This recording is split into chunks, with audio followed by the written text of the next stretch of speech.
following him and yelling at him. Okay. And what was John doing at the time that people were following him and yelling at him? Walking up the street. Okay. And where was this Old Granite Street? Yes. And was he walking from the area of the Goat towards the area of Soho? Yes. Where approximately was he in that distance when people were following him and yelling at him? He was probably right in front of the Goat, about to be in front of Maker's Space. I'm not sure what that place is called. And the girls were like on the wall between the two businesses, and that's where it happened. Okay. That's where he had the interaction with Yes, the girls, right? yes. But then you said there were people following him, right? Yes. Where was John when people were following him? Same spot. Okay. And did you ever see John use a gun at that point in front of the makerspace? What did you see him do? I saw him take out a gun and put it into the air, and I heard a click. Okay. And did he say anything at that time? I believe he said next person that touches me is getting shot. Okay. And then what did he do? Continued walking up the street. Okay. When he continued walking, so he didn't shoot the gun at that point, right? No, no. And did anybody say anything in response to that? The group of gentlemen that were following him went across the street to the parking lot connected to Bank of America and got sat by their cars, I presume, and yelled, "Oh, we have guns too." Okay. What were the exact words that they yelled? We have guns too, pussy. Okay. And who were they yelling that to? John? Okay. And they were standing in the parking lot of the Bank of America, more or less, when they... Yes. Where was John when this was being said to him? Same spot between the Go and Maker's space. Okay. Now, I'm going to show you a portion of what is State's Exhibit 65.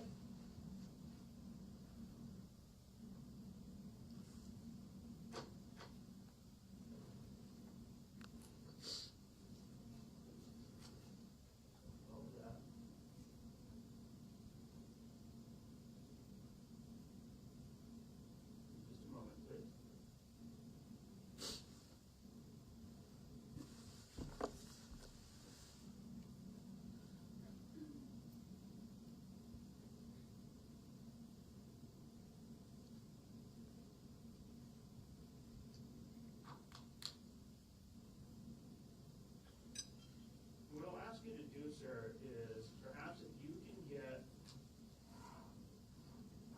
off the witness stand and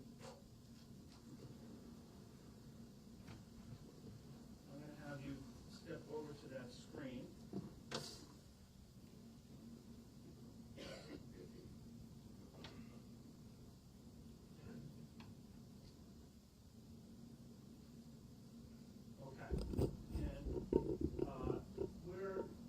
Approximately 2 minutes and 6 seconds into this video. Is that, you agree with that? I guess. Okay. And, sir, there are, you can see how there's a cam 3 and a cam 4, correct? Yes. And on cam 3, there's a person standing right here. There's two people on the sidewalk, and I'm pointing to the person on the left in the front of the screen. Who is that person? Looks like me. That's you, okay.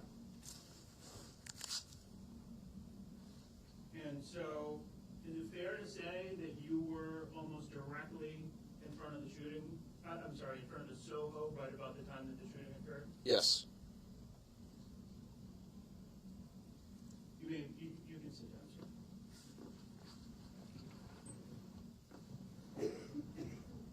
Just a moment, Your Honor.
Mr. Enright. How you Good morning. doing? I want to start off. So this happened about 10 months ago, Yes. and that night you spoke with a uniformed police officer, Yes. and that was right after this happened. Yes. Within an hour or so. And you're aware he had a body-worn camera on, Yes. and you're aware there's a transcript made of that. Yes. Okay. And obviously this was 10 months ago, but just for purposes of the record, the comment about the guns, you had said that we all have guns too. The actual statement that you told police was, they're like, it's New Hampshire, we all have guns too, pussy, right? Yes. Does that sound more accurate? Yes. Okay. And you remember it was probably better then than it is now, given that it was 10 months ago? Yes. Okay. All right. And I just wanted to clear that up. So let's go back to the moment you come out of the goat. So you said the defendant's coming out of the goat, and he takes a right to go up the sidewalk. Yes. Okay. You said you heard screaming. Do you remember what? Was the defendant screaming, or was it other people screaming?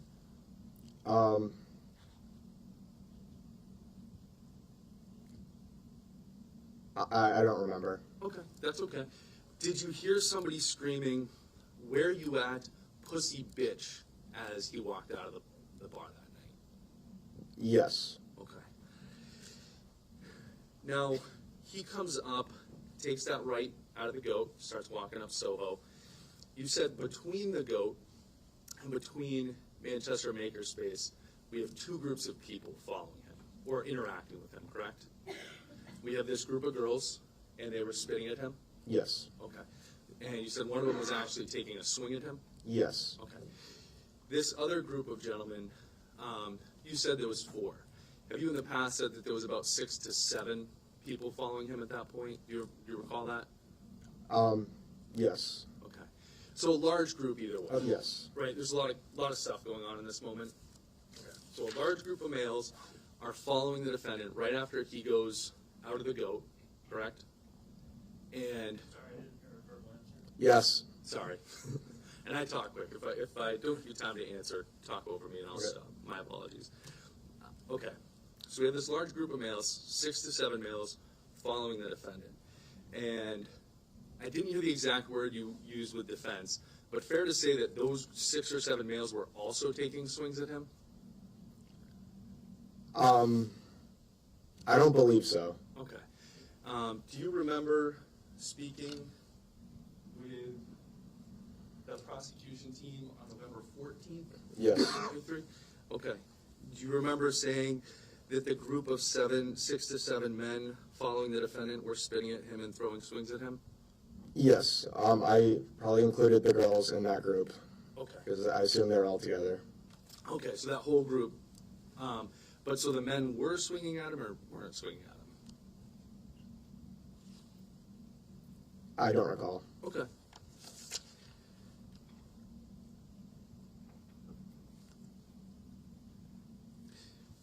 Fair to say that group was harassing him? Yes. Okay, and that's clear from your perspective, right? Yes. There's no question in your mind that that group that's following him, and we're talking about before you see the gun, right? We're talking about between the goat and when you see the gun. This group is definitely harassing him. Yes. Okay, all right.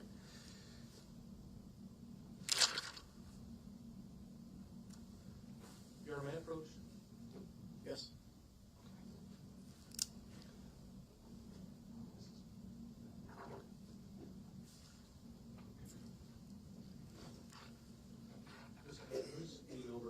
I'm going to show you what's been entered for identification as States Exhibit 73. Do you recognize this? Yes. Have you seen this before? Yes. Okay. Can you just describe for us, does this reasonably and accurately reflect the layout of the bars, the street, the parking lot, and those locations that night? Yes. Okay. Your Honor, at this time, the state would move to make this a full exhibit. Sure.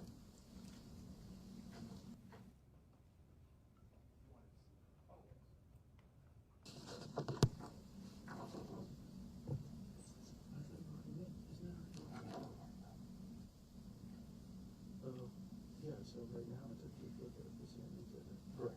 So why don't you mark and then move it in? Yeah, I can do that. All right, Mr. Enright, can you circle the goat, please? And just for the record, since it's audio, I'm just noting that it's a red Sharpie, okay? Yep. All right. Yeah. Yeah. Come on up, yeah. I'll wait for counsel. Okay. Now, you said defendant eventually pulls out a firearm. So I think where you're standing, you're blocking some of the jurors so they can't see the witness. So. Do you mind if I walk around Yeah, no. that way? Yeah. Make a better door. All right, Mr. Enright, you said that you eventually see the defendant, John Delee, pull out a firearm. Yes. Correct. Then you said at that point, this group of 6 or 7 guys, they run straight across the street, correct? Yes. And they get to a car. I don't know if they went to a car, but they didn't get into a car. I wasn't paying attention to them. Okay, you had testified on the direct that they were over by a car. Yes, yes. Okay.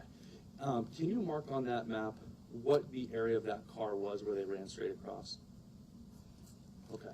And so that's 6 or 7 guys that are by this red X. That's where they make. What's the objection? He said there were 6 or 7 guys by the red X. That wasn't the testimony. He did. Well, Claire, why don't you ask him? Mr. Enright, I'll go back. I thought I covered this. That same group of 6 or 7 guys that were harassing him, after the defendant brandishes the firearm, they ran directly across the street, correct? Right. Okay. To the area where the red X is. Correct. Okay. The area of the red X, that's where this group of people, that's where they made this statement about, it's New Hampshire, we all have guns, pussy. Yes. Okay. They weren't walking up the street at that point. No. They didn't walk down the street at that point. No. So when he brandishes the gun, they beam straight across the street. Yes. Okay. Can I see this? Your Honor, state moves this to be a full exhibit. Okay. Maybe, the ID may be strict. Your Honor, may I publish this to the jury? Okay.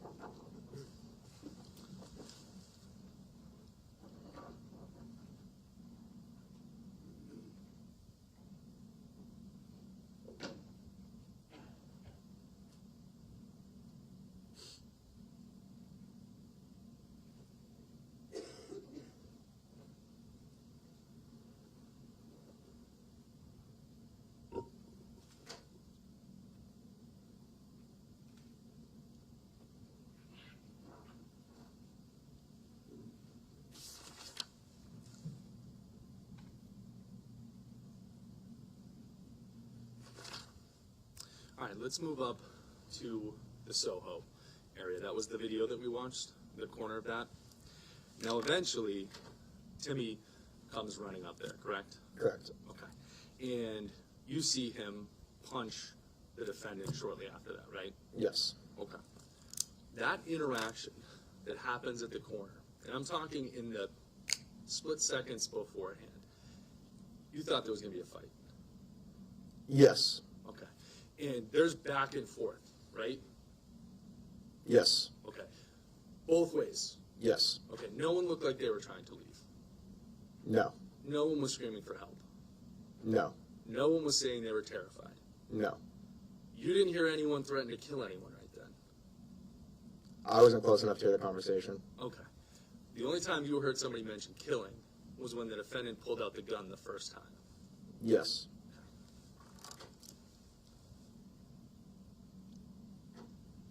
Your Honor, I see there's nothing further.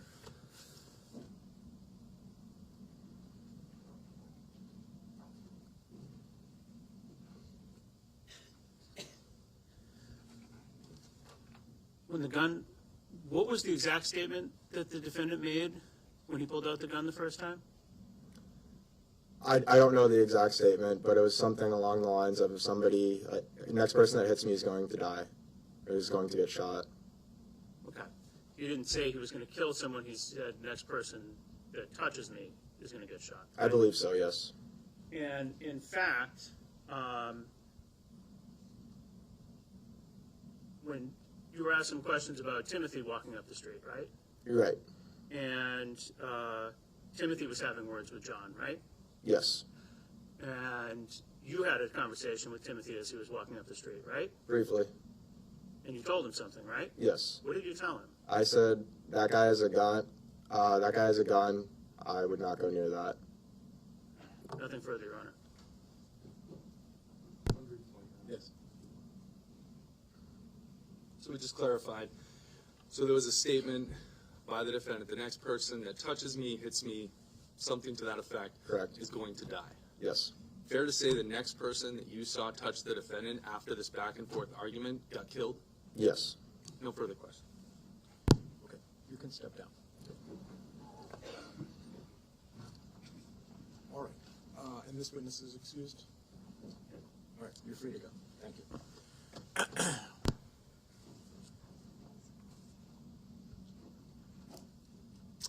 Stay ready to call its next witness.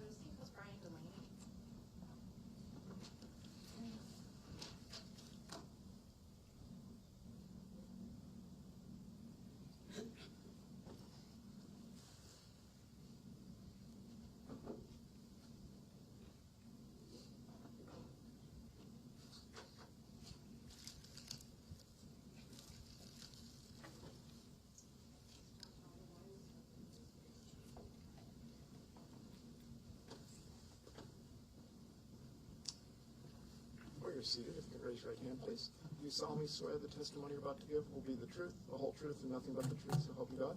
Yes, sir. Please have a seat. Good morning. Good morning. There's water and there's a cup up there for you if you Thank need you. it. Go there real quick. There's also a microphone in front of you, so just be careful. Gotcha. And I'm just going to stay back here, so I'll let you know if I can't hear you for some reason. Sounds okay? good. So could you state your name and spell your first and last name for the record, please? My name is Brian Delaney, BRIAN, DELANEY. And where are you currently employed, Mr. Delaney? They go in Manchester, What's your job there? bouncer and bartender. How long have you worked for the GOAT? About 2-3 years now. And when did they open? The Goat in Manchester opened 2 years ago. So you've been there the whole time, pretty much? Yes, ma'am. Have you always been a bartender? No, I used to just bounce when I first started. And what are your responsibilities when you're a bouncer for the GOAT?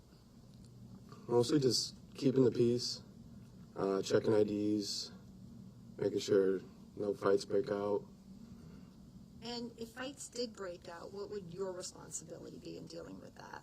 It would be to split the two up, figure out what went down, and then kick one or the other out, kick them both out if they were both at fault. And I assume you're not working by yourself when you're doing this? No, we had a pretty big crew, or have a pretty big crew, like 5-6 guys maybe. Okay. Would you normally call the police, Manchester police, if a fight occurred like that? No, we wouldn't. So you normally break it up and kick everybody Yeah, we out? just do it on our own. So I'd like to turn your attention now to January 27th of 2023. Were you working at the GOAT that night? Yes, ma'am. And were you working as a bouncer or a bartender? Bouncer. Do you remember when your shift started? Started around 7 o'clock, And what time would it have ended? probably around 1:32. And is that around last call, or when does the bar? Last call was at 12:45, and we cleared one out at 1:15. So this was a Friday night in January. How busy was the GOAT that night? I'd say fairly busy.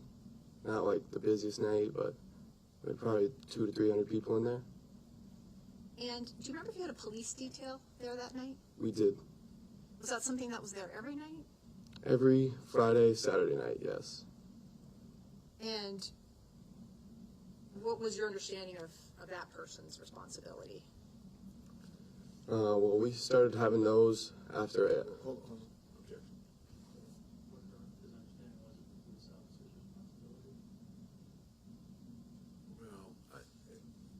Well, I can, yeah, you want to just I can rephrase it? a Yeah. little bit, yeah. Were the police there essentially to back you up if there's a concern? Yes. Okay. Towards the end of your shift that night, did you witness an altercation at the bar? Yes. And do you remember where you were stationed at that time? I do. Okay. Where was that?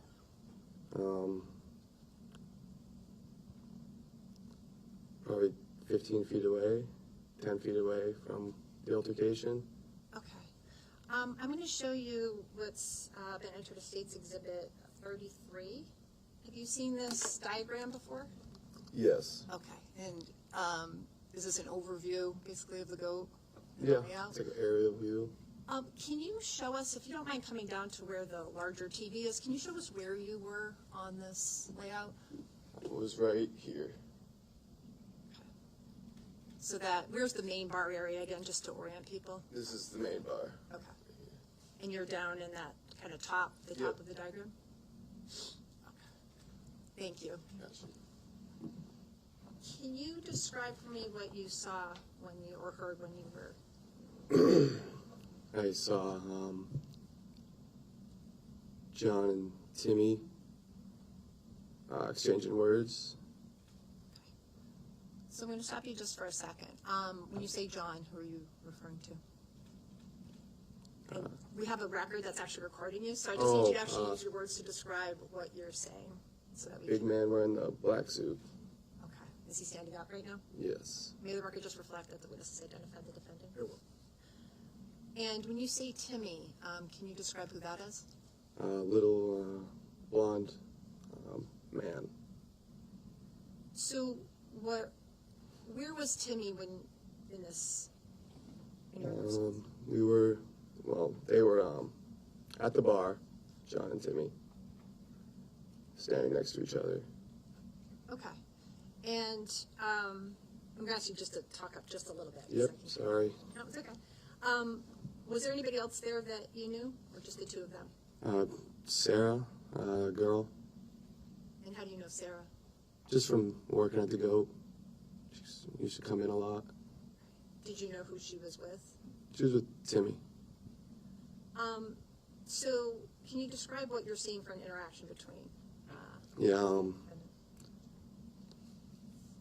They were exchanging words, and it seemed to get, like, not too friendly. Like, they were, like, pretty much kind of curse, talking shit. That's pretty much what they were doing. Could you hear exactly what was being said, or just kind of the nature of it? Just kind of demeanor. Like, as a bouncer, I see this stuff all the time. When the stiff stuff starts to get, like, a little more intense, I knew, like, something wasn't so chill. Okay. So as a bouncer, when you notice this, do you start paying more attention to it? Yeah, definitely. And what did you see as you were watching this interaction? I saw that they were getting kind of, not aggressive, but, like, it was starting to get a little too much, that, like, something might break out, like a fight. So I went over there and broke it up. I'm going to show you a still from State's Exhibit 50. Meaning it's just a photo from there. Have you seen this photo before? Yes. Okay. Do you see yourself in the photo? I do. Okay, where are you in this? I'm right at the bottom. And actually, if you don't mind walking back over to the big TV again, can you just point out where you are? I'm right here. Okay. And do you see where the defendant and Timmy are in that picture? Yes, right here and here. So Timmy's kind of in front of him? Yeah. Was this around, like, this time frame? Is this about when you started noticing that something was going on? Yeah, definitely. That's when I was like, something, they're starting to exchange some, words. Okay. You go ahead and sit down. Thank you. So, before you broke it up, did you see anything physical happen between the two of them? I know you've described the hearing words, but... No, I didn't see anything physical. Just, like, the signs of, like, these guys aren't too friendly with each other. Okay. And do you recall speaking with the police about this incident that happened pretty soon time after it happened? Yes. Okay. Do you remember describing something to them that you had seen that was physical that happened between the defendant and Timmy? Could you say that again? Sorry. I didn't word that so well. Do you remember describing something that you had seen between the defendant and Timmy that was physical at that time? I don't remember if I said something was physical or not. Okay. Would it refresh your memory to see the report that the officer wrote about the conversation that you had?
Excuse me.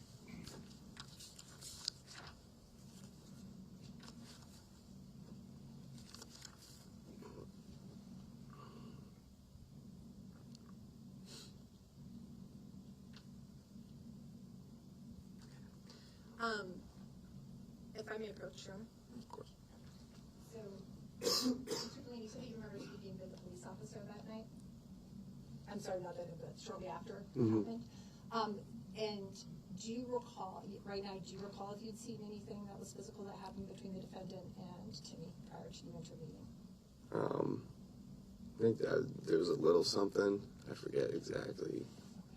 Would it refresh your memory to see what the officer wrote about the conversation that you had with him? Yes. Okay. I'm going to ask you to read a section just yourself, not aloud. Okay. And then I'm going to take it back. I'm going to ask you if that refreshes your memory about what you saw at the bar. Okay. So I'm going to ask you to start reading at the top of this paragraph right here, just to yourself. Okay. I'm going to take it back and ask you if that refreshes your memory.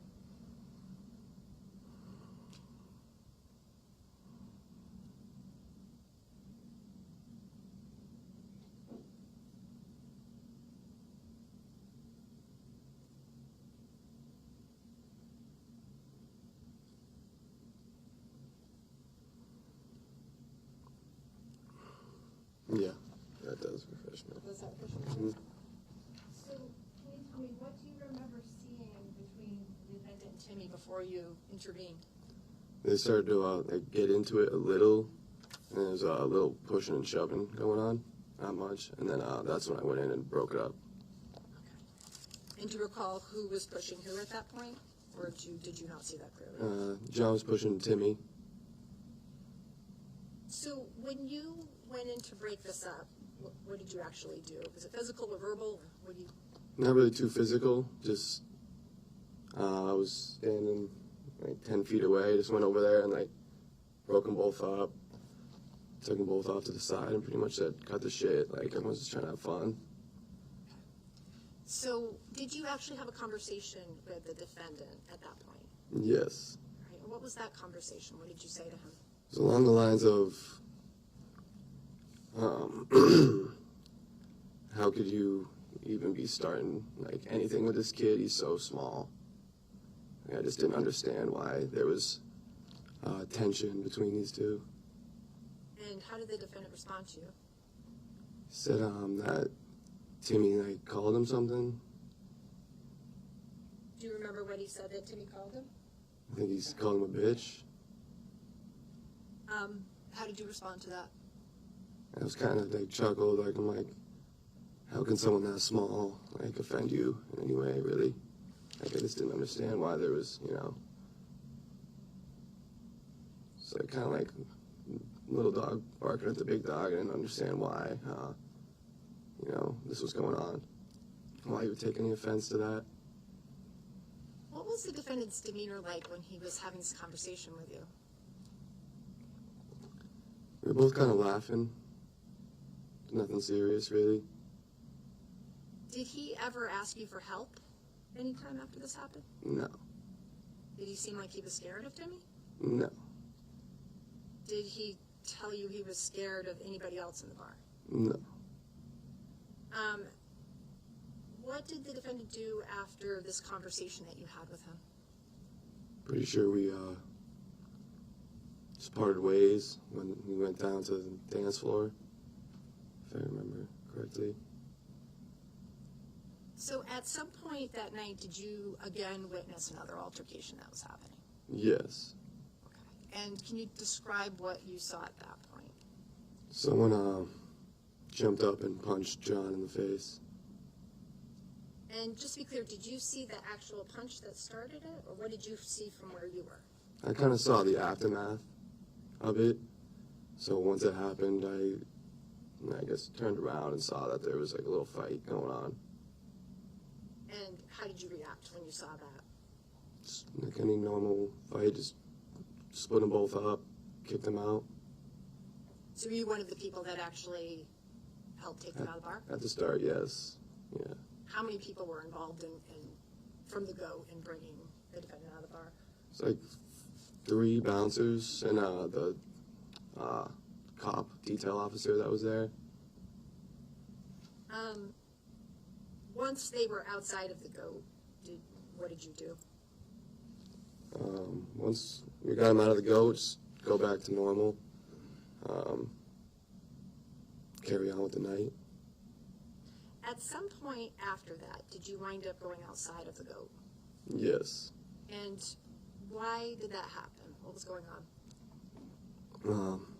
Me and one of the other bouncers heard there was some commotion going on up the street, so we ran from the goat up the street to see what was going on. And when you say up the street, which direction are you running in from the goat? Right up the street to the SNHU arena, up that road. What did you see as you left the bar and started going up Old Brandon Street? Saw some commotion. Saw when I ran up there. Saw Timmy was down. I thought he was just like knocked out or something. I saw John just pretty much just walking away in the other direction, and everyone else kind of like dispersing, running. Okay. So when you say Timmy was down, what did you actually see as you were walking up towards him? Well, I didn't hear anything. So when I first saw him, I just thought he maybe got when I got punched. He was just knocked out. So I thought he was unconscious on the ground. Was there anyone with him at that time? I think Sarah was on top of him. This is the same Sarah that you said was with him in the bar? Mm-hmm. What was Sarah doing? She was trying to give him CPR / revive him, which I was confused about. So I pulled her off, and that's when I knew he was shot. That was the first point that you realized that? Yeah. You said that you saw where the defendant was. Can you describe again what he was doing when you saw him at this point?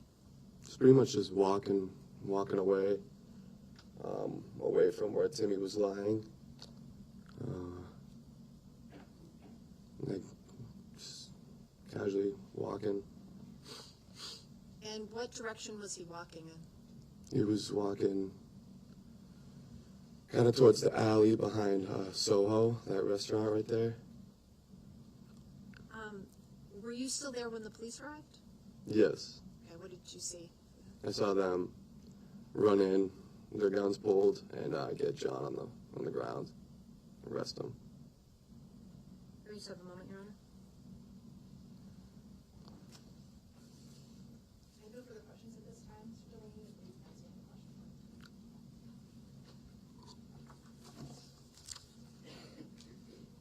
Just a few questions, sir.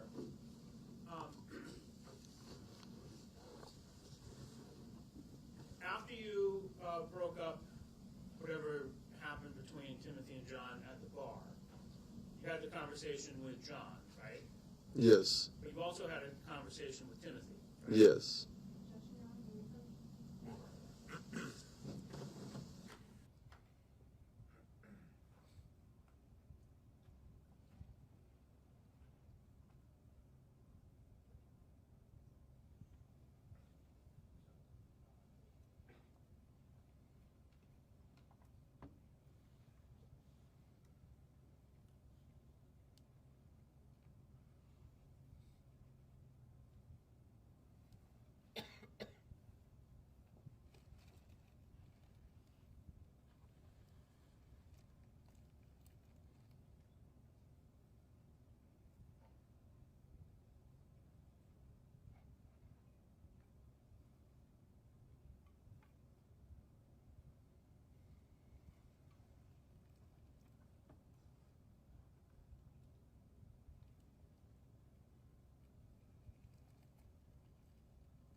Yes. And what was the conversation that you had with him? What did you say to him? What did you say to you? It was along the lines of like, what are you doing? Why are you like talking shit with this huge kid? Like, I was confused why he would be participating in like the shit talk. Did he give an explanation? I go, yeah, like, what are you doing? He goes, don't worry, like, I do MMA, Do you know what MMA is? mixed martial arts. Okay. So, ladies and gentlemen, I need to give you a limiting instruction. So, sometimes evidence is admissible for one purpose and not another purpose.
Thank you.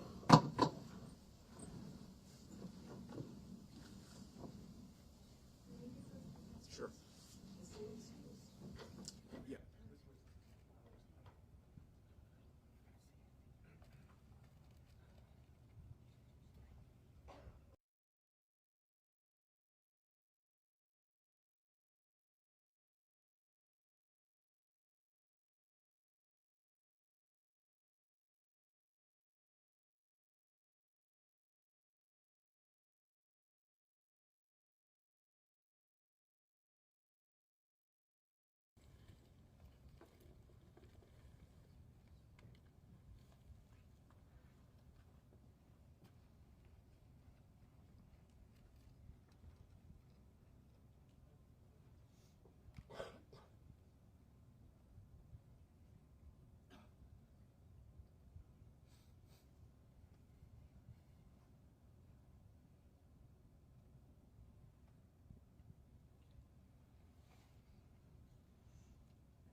Recess at this point, and then we'll resume. We're going to break just for your sort of thinking purposes.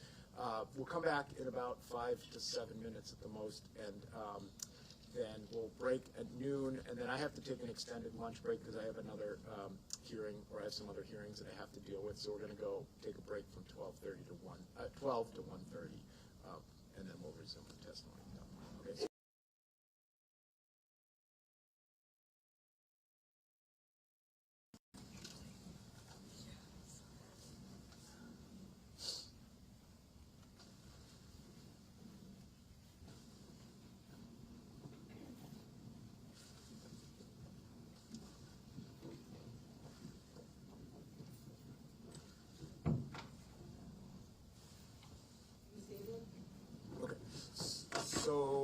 principally for the media, but also for any of the other participants in the audience. The next witness is the medical examiner, and I anticipate there'll be a number of sensitive photographs, including autopsy photographs. So if you wish to excuse yourself, certainly please do that, but you're welcome to stay.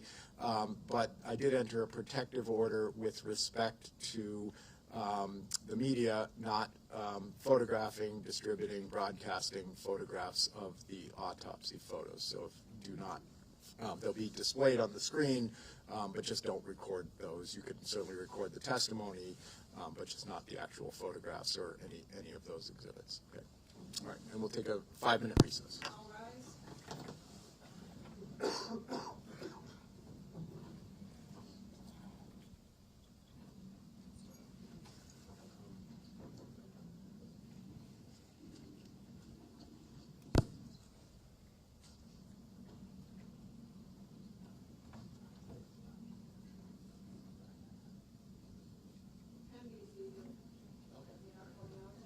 Students, we are, it's just 5 minutes.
call your next witness.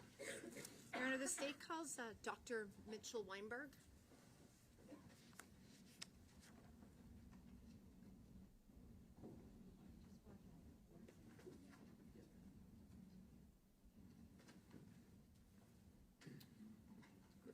Before you're seated, if you could just raise your right hand. Yes, sir. Do you solemnly swear the testimony you're about to give will be the truth, the whole truth, and nothing but the truth, so help you God? Yes, sir. Please have a seat.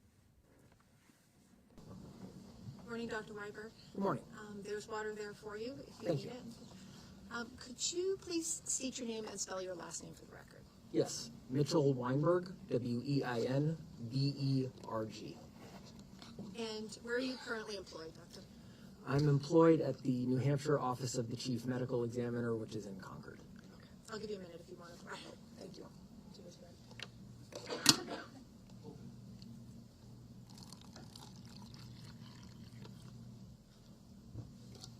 And what's your position at the Office of the Medical Examiner? I'm the Deputy Chief Medical Examiner in the office, which means I'm one of the forensic pathologists. Can you explain what the duties are that are associated with that position? Well, there's a number of different duties associated with my job, but the main one is what folks actually do tend to think of when they think of forensic pathology.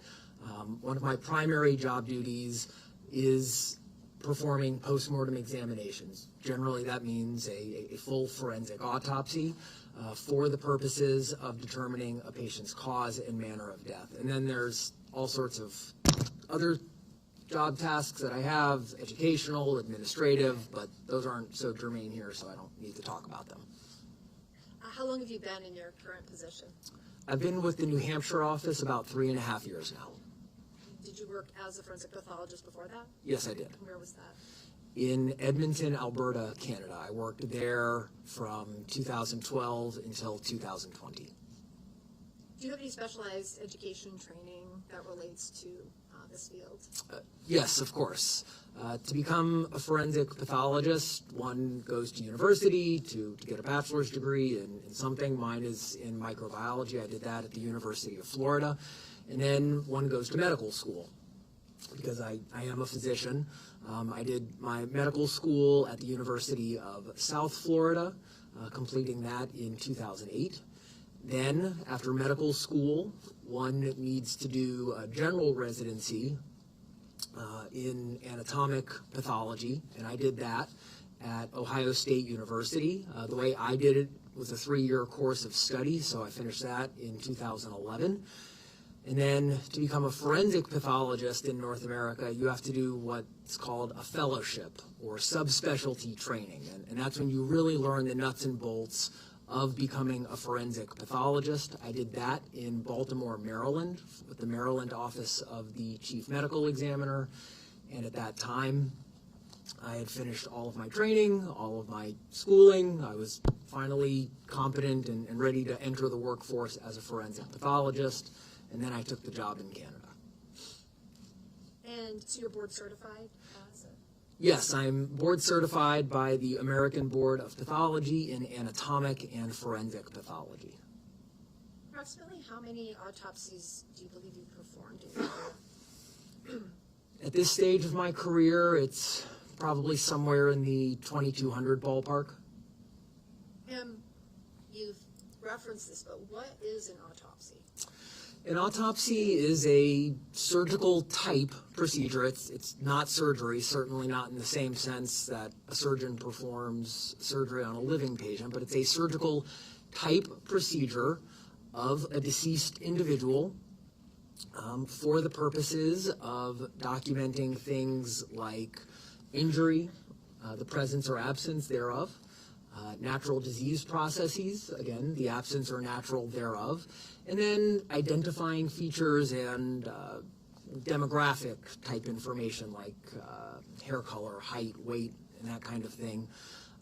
Again, for the primary purpose of determining that patient's cause and manner of death. That is sort of the ultimate work product that I produce for each case that I'm involved in. And what is specifically meant in your field by cause and manner of death?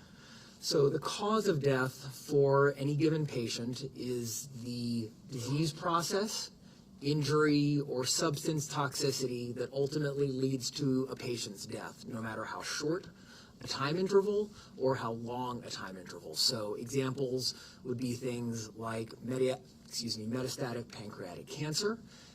It could be blunt force trauma sustained in a motor vehicle incident. It could be stab wounds, either self-inflicted or inflicted by another person, or it could be gunshot wound trauma, again, inflicted by oneself, making the death a suicide, or inflicted by another individual, making the manner of death homicide. And you asked about manner.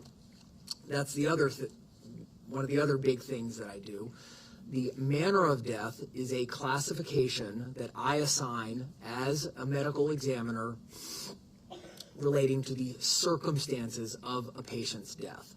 I only have 5 choices for manner of death, whereas cause of death, I can say essentially anything. It's free text. But manner of death is either natural, so a death due solely to natural disease processes, suicide, a death due to self-inflicted injury of some sort, homicide, death due to injury caused by some other person, or accident, a non-natural death where it wasn't quote-unquote intentional.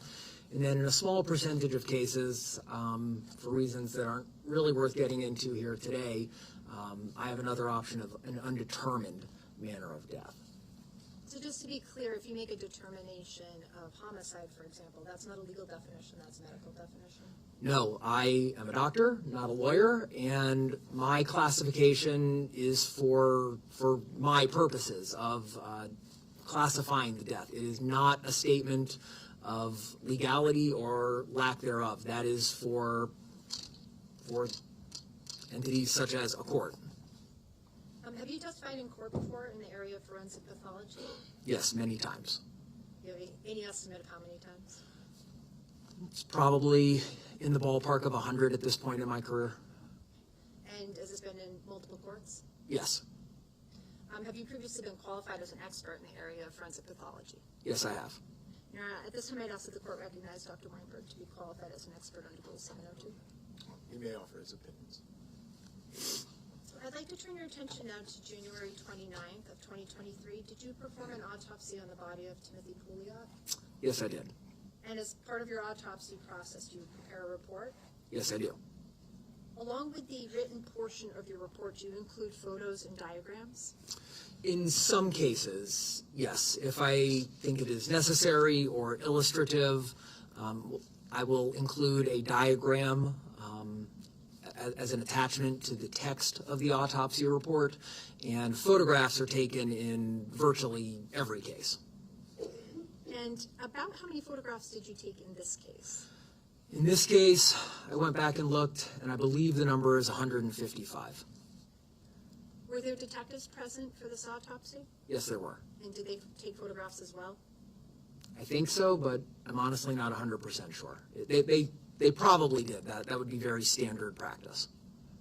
And is there standard practice that they take photographs throughout the process that you are doing at the same time that you are? Generally,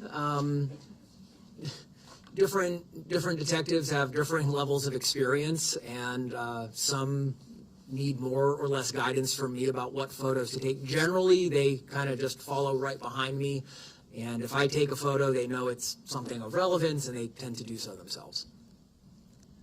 Did you also do a diagram? You said sometimes you do or don't do diagrams. In this particular case, did you do a diagram? Yes, I did.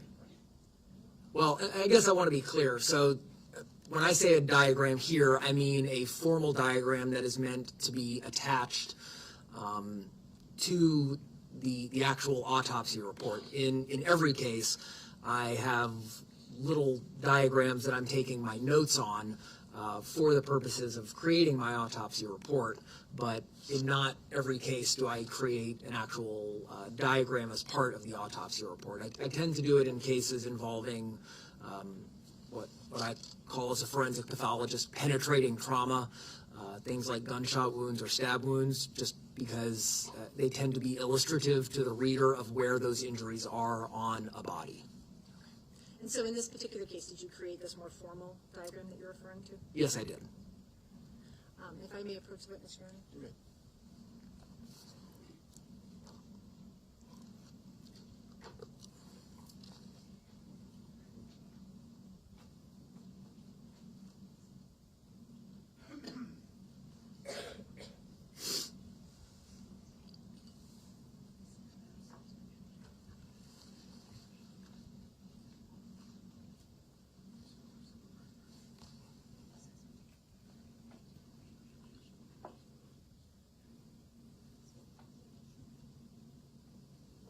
state moves to strike the ID on these photographs, but actually, What be numbers? specific. Yeah. So States Exhibit 36 through States Exhibit 42.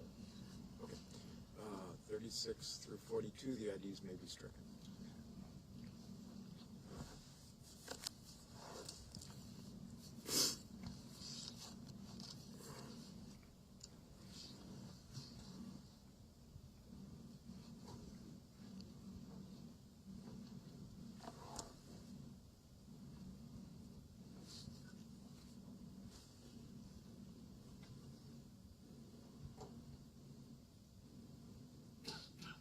Dr. Weinberg, now that these are full exhibits, I'm going to ask you, I'm just going to publish now what's States Exhibit 36, which I believe you previously identified as being this formal diagram that you drew.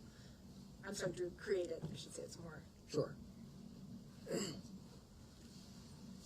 So, first of all, do you recognize this as being the diagram that you included with your report with regard to Mr. Pouliot's autopsy? Yes, that's correct. Could you describe for the jury what this diagram shows and what its purpose is for you? Yes, so this diagram has a sort of generic adult male figure standing in what I call the standard anatomic position, with the hands down to the side and the palms facing out. That's because that is the standard with which penetrating injuries are described by forensic pathologists in North America. And so in this particular diagram, I decided I didn't want it to get overly complex and overly annotated, so I've just listed with numbers that correspond to numbers in the text of my autopsy report, locations of what I determined to be entry gunshot wounds, and actually, well, including one re-entry wound. Okay. And actually, you had captioned, I believe it's small writing here, but entry gunshot wounds at the top of this diagram, correct? Okay. So you've used numbers on this diagram to indicate different locations of these entry wounds. Do the numbers reflect an order in which you believe the wounds were inflicted? No, they do not, no. The numbering is honestly pretty arbitrary. It's somewhat based on just the order in which I see and start documenting in my report. The numbering is a method for me to organize things, and I want to be very clear, it does not reflect anything about the severity of a particular injury, nor of the order in which the gunshot wounds were sustained. It's for organizational purposes. And so to be clear, in this case, were you able to make a determination about the order in which the wounds were inflicted?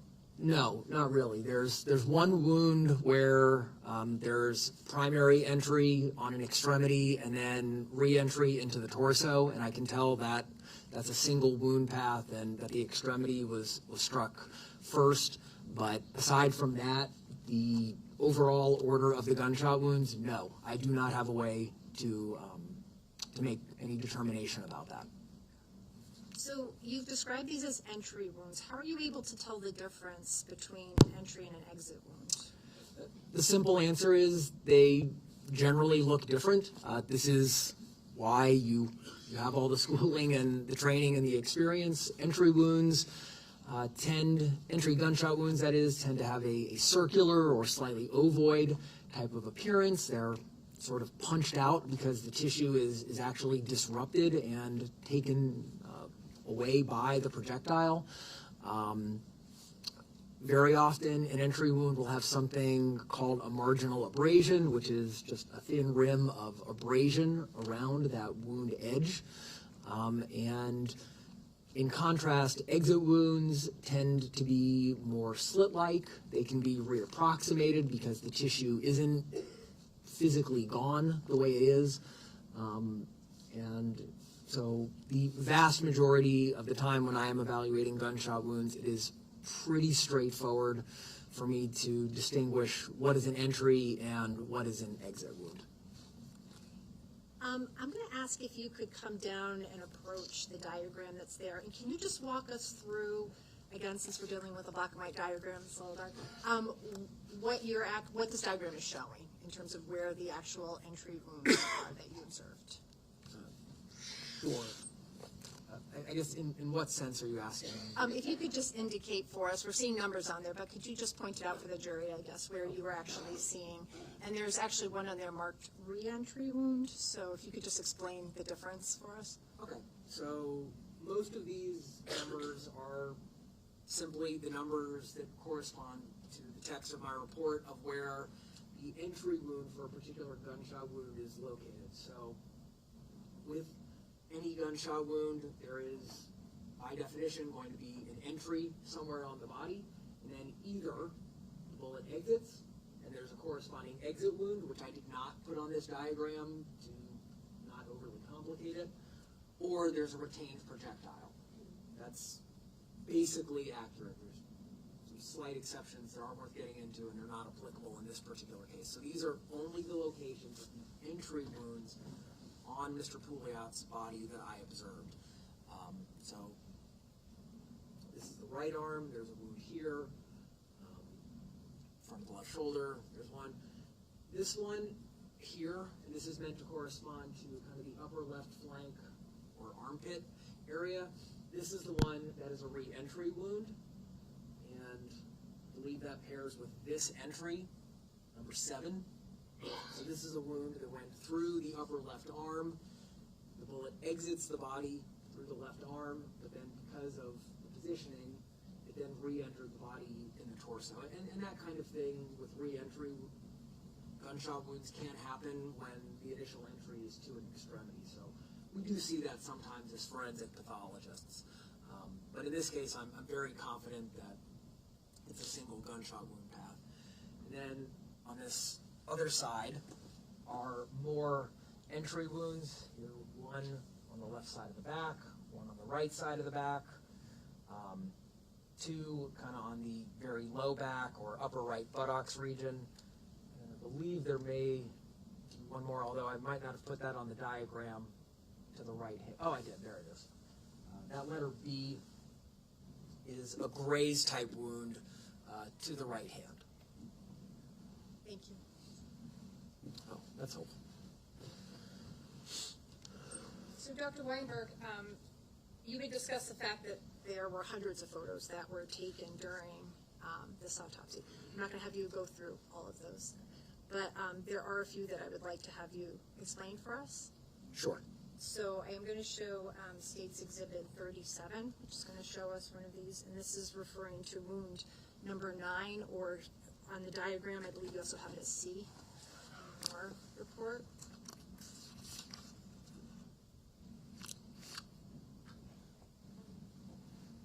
So can you explain to us, we're seeing a lot of different numbers in this photo. Can you explain to us what we're seeing here?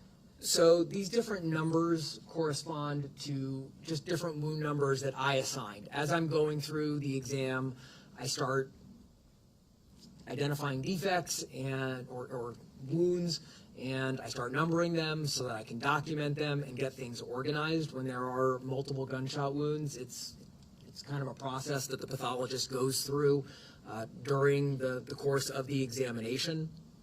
You determine what's an entry wound and what's an exit wound, and then for entry-exit wounds, you either have to pair them or you pair a retained bullet to an entry wound.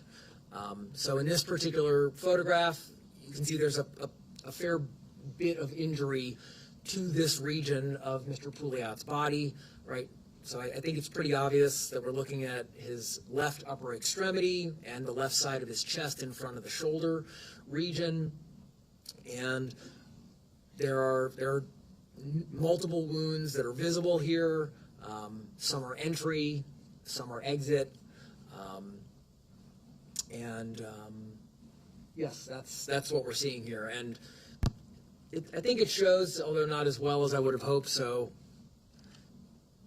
like the 3 and the 1 are actually an 11 and a 13 because just we don't have numbers that go up that high, so I just hand wrote in show that it's an 11 and a 13 for my numbering purposes. That's all that is. So you can actually almost say there's a ballpoint pen or something. Yes, that's literally me writing it with my pen. So a lot of injury to this region of the patient's body. So if we're looking at wound number 9 as it's marked on here, which is an entry wound, does it have a corresponding exit wound that you located? So at this time, I should probably ask if I may refer to my own autopsy report to make sure that I'm getting these details correct for questioning purposes. Yes. Oh, yes. Okay, thank you, sir. All right. Wound 9. Yes, wound 9 does have a corresponding exit wound. It's not in the diagram, but it is visible in this photograph as the wound just below the sticker with the 8 on it.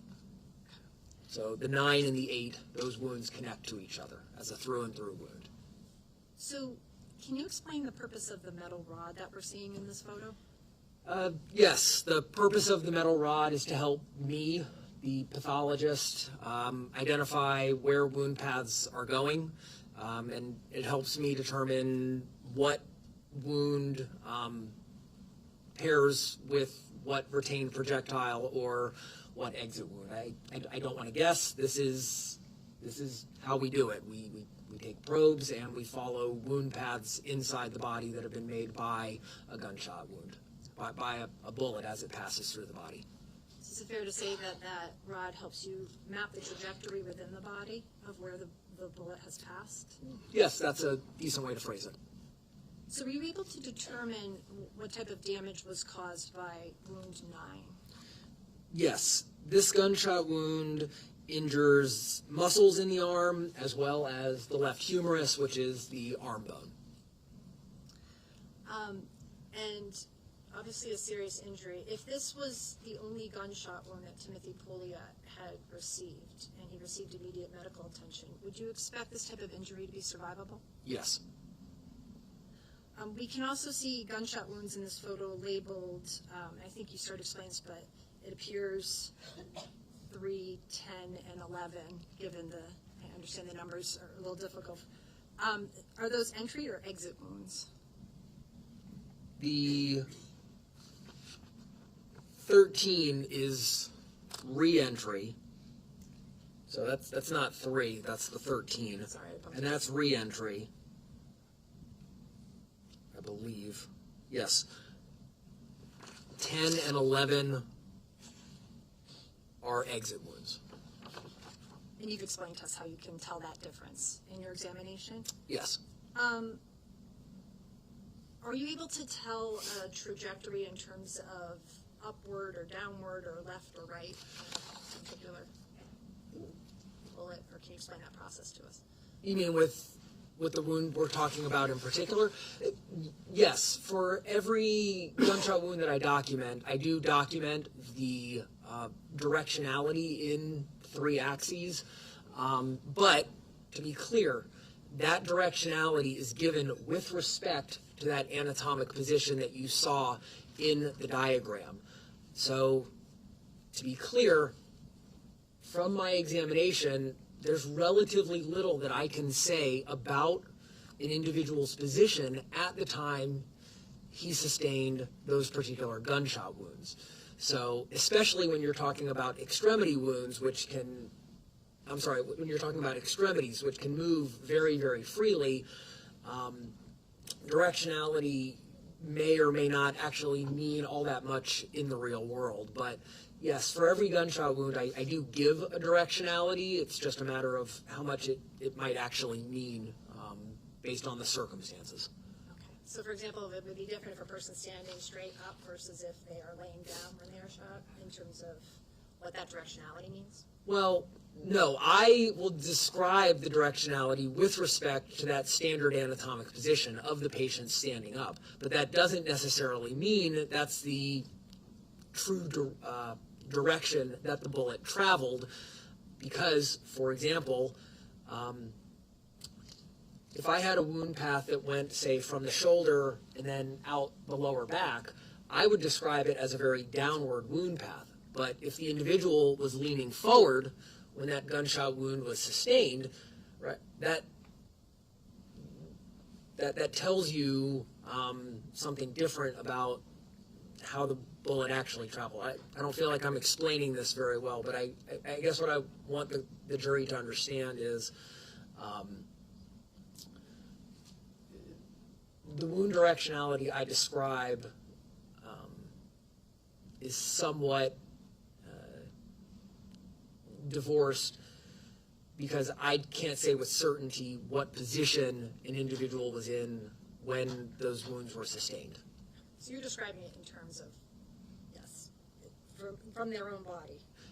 Yes, yes. So wound path is described as being up or down, left or right, and front or back. Those three axes.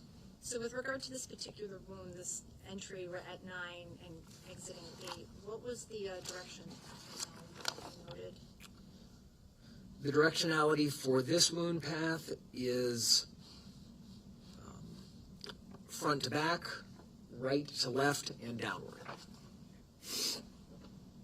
right, I'm going to show you another photo, and this relates to wound number 6, or I believe you had it as A.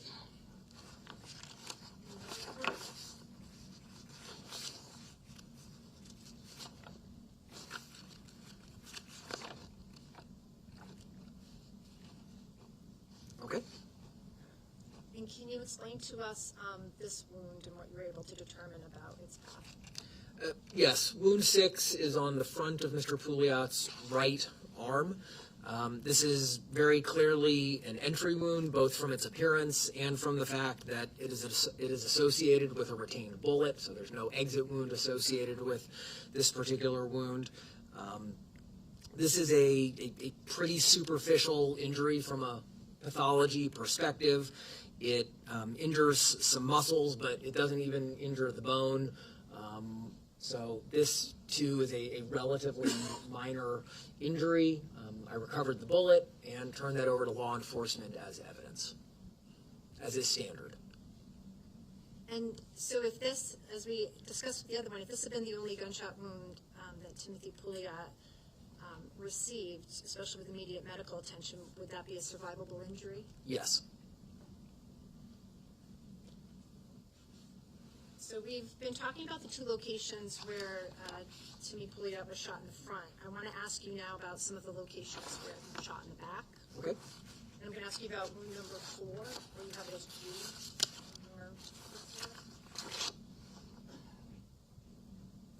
Okay. So I'm showing you State's Exhibit 40. You can see a number of different wounds in this photo. Is that correct? Correct. Okay. With regard to wound number 4, can you explain to us what you were able to determine about this wound? Yes, wound 4 is the entry site is the very low right side of the back or upper buttocks region, kind of the border between those 2 body regions. This particular wound does go in and injure intra-abdominal structures such as the intestines, the stomach, the spleen, and then ultimately the bullet is just beneath the skin in Mr. Pouliot's left flank. So this is a little bit more serious injury than the 2 we've talked about thus far. And you said that this is a more serious injury. If somebody sustained this injury, what would you expect for a prognosis by itself with current medical treatment?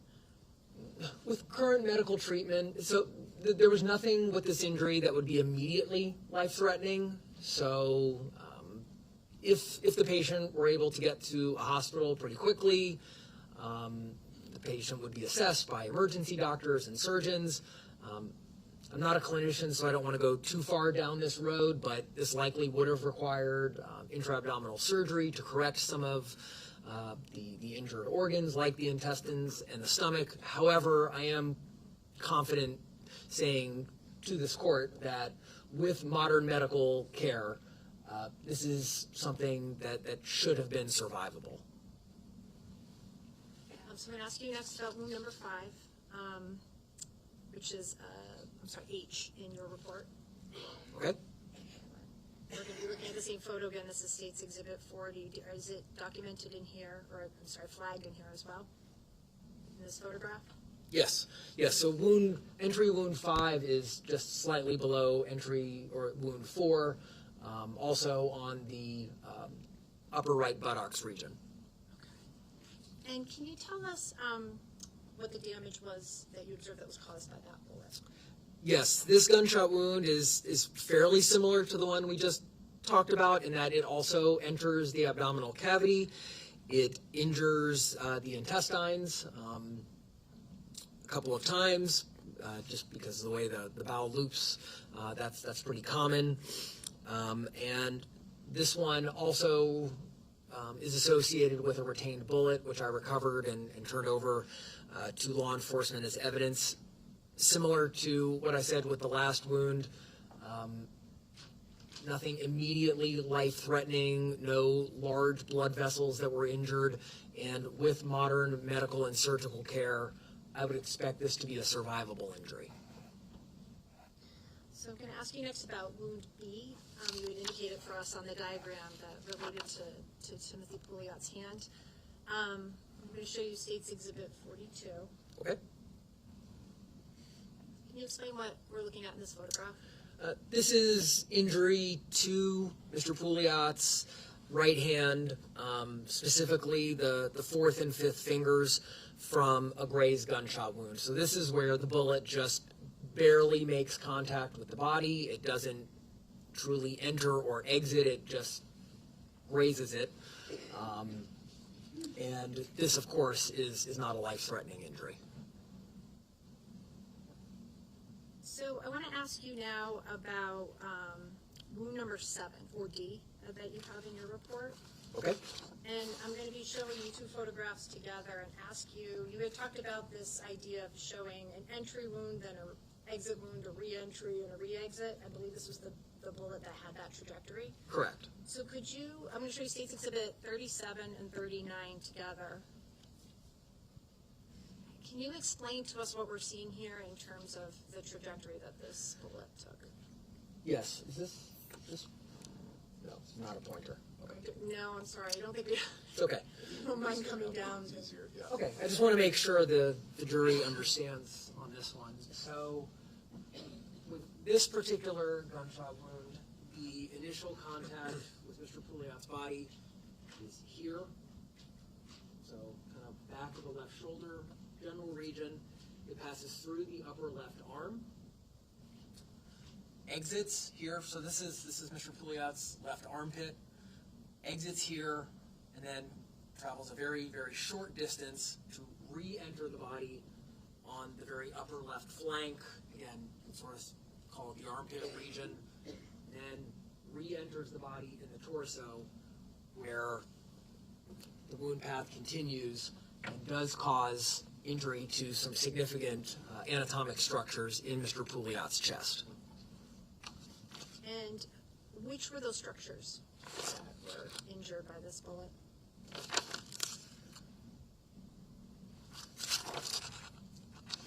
So there was injury to some of the ribs in the left upper flank, but more significantly, the left lung was injured by this gunshot wound. And that resulted in bleeding into the left chest cavity, something that's medically called hemothorax, but that is an abnormal or pathologic accumulation of blood in the chest cavity, in part because of this gunshot wound. There were multiple gunshot wounds that ultimately contributed to the blood in the left side of the chest. And this is one of them. This is one of them, correct. I'm going to show you now State's Exhibit 40. Does this show you where that bullet exited after? Yes. Where did that bullet exit? The Mr. Pouliot. the wound with the number 3 by it is the exit wound for the wound that we've been talking about for the last couple of minutes. So you've talked about how serious the nature of that particular bullet was, where it passed through the body. Is that a life-threatening injury? Yes. What you observed in the body. I want to ask you now about wound number 2, or E.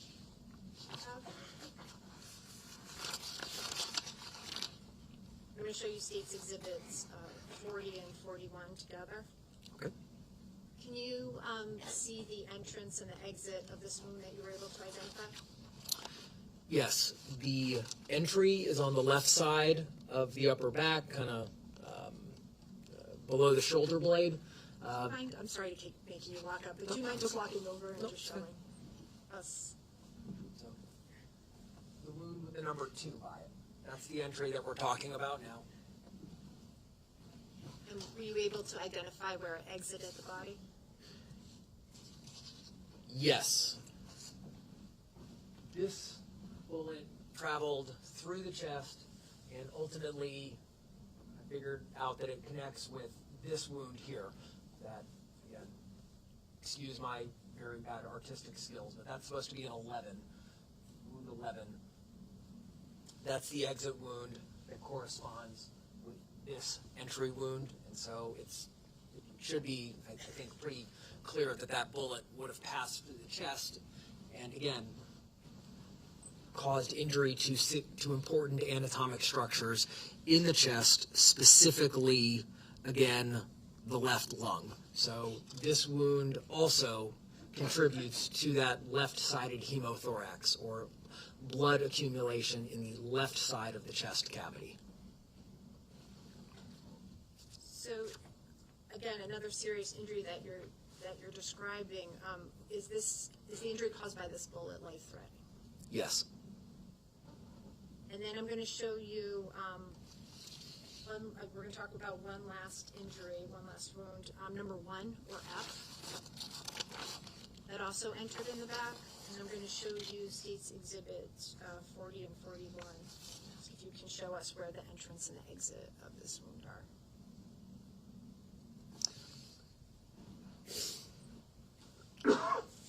So now we're talking about this entry wound on the right side of the back with the number 1 by it. And this, I determined, ultimately corresponded with exit wound number 10. Also to the front of the left shoulder, left upper chest region. And so with this wound path, you can see that it crosses from the right side of the chest to the left side of the chest. And again, as a result of the bullet passing through the body, there is injury to the right lung, the aorta, which is the very largest blood vessel in the body that takes blood from the heart and ultimately to pretty much the entire body. So injury to the aorta is very, very serious. And also strikes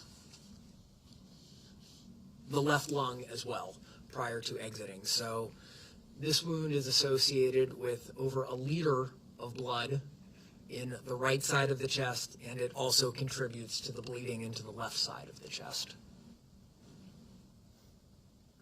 So I think you've characterized it, but this is clearly a life-threatening wound as well? Yes, this is a wound that I would expect to be very quickly life-threatening. And so, in terms of that time frame, is this a wound that even if somebody's receiving immediate medical attention, you would expect could be life-threatening by itself? Yes, I would agree with that statement. So I'm going to show you your diagram again, and on this, I've circled these 3 gunshot wounds that you've described. So number 1, number 2, and number 7 that are all in the back.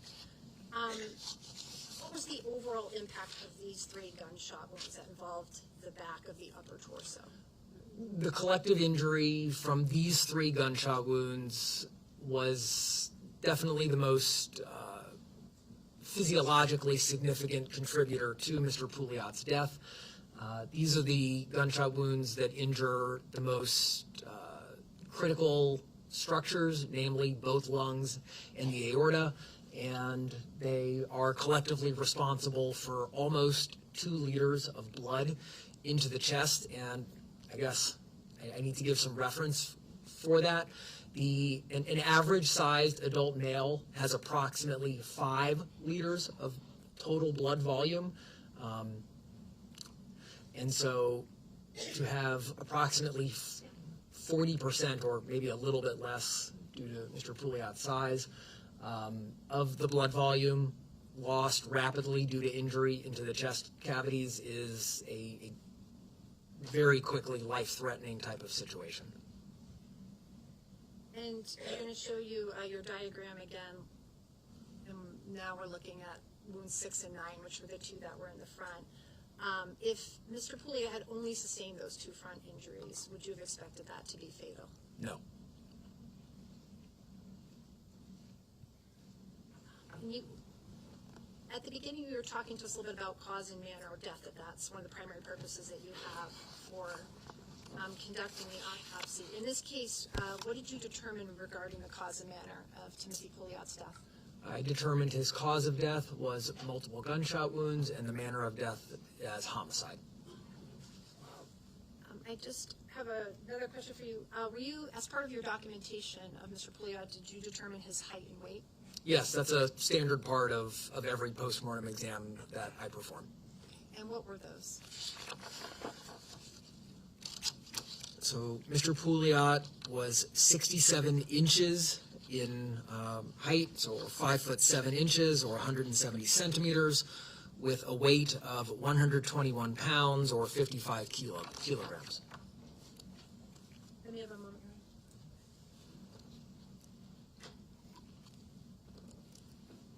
State has no further questions. Do you, Dr. Weinberg? Defense may have some questions. Yes, ma'am. Okay. All right. Step down. Yes, sir. Can you just approach for a minute?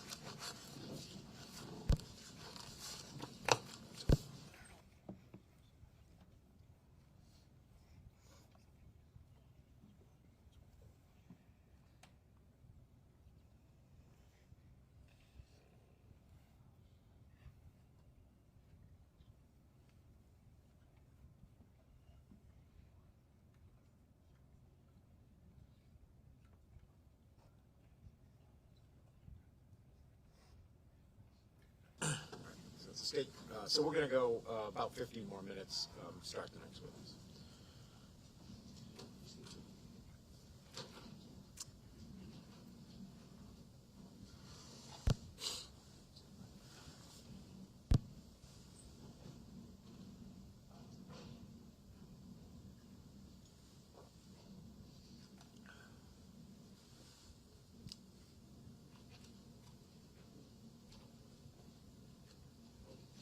Yeah, you want to State would call Detective Morgan Lovejoy. Thank you.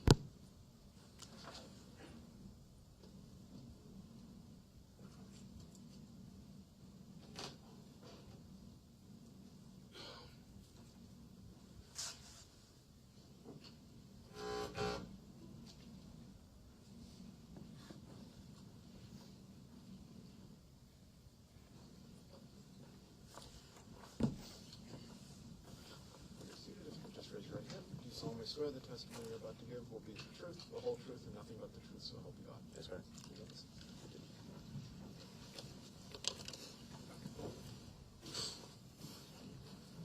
Detective Lovejoy, if you can just state and spell your last name for the record.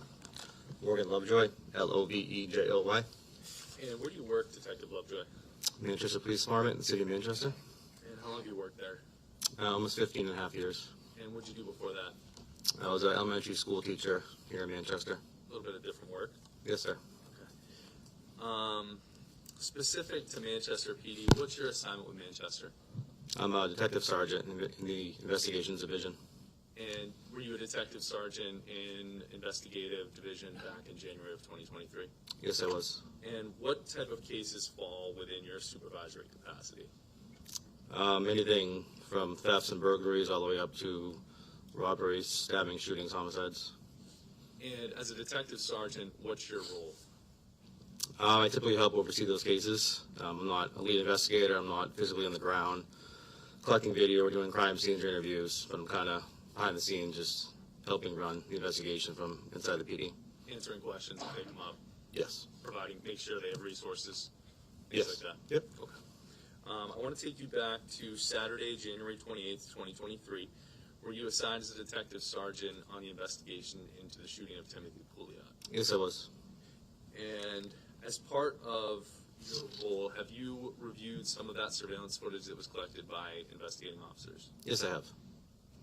What video recordings and surveillance footage were you able to review? Quite a few from out there. There was inside the goat.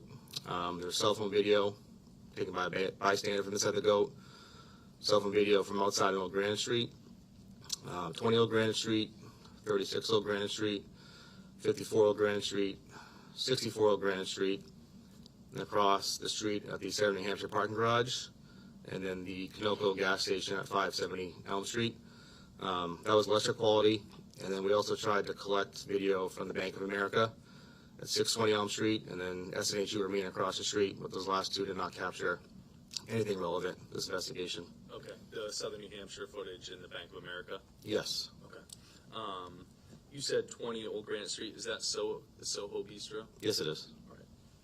And just so we're aware, about how many different clips of different angles and with all these different cameras that were out there, about how many clips of video was there? There was hundreds. We had around 400 from the goat inside alone. Okay. And then more from all the other establishments outside? Yes. And are we talking minutes, hours of recordings? There was hours of video. Okay. And were you and investigators able to narrow down which clips actually captured what happened before, during, and after the shooting? Yes, we were. All right.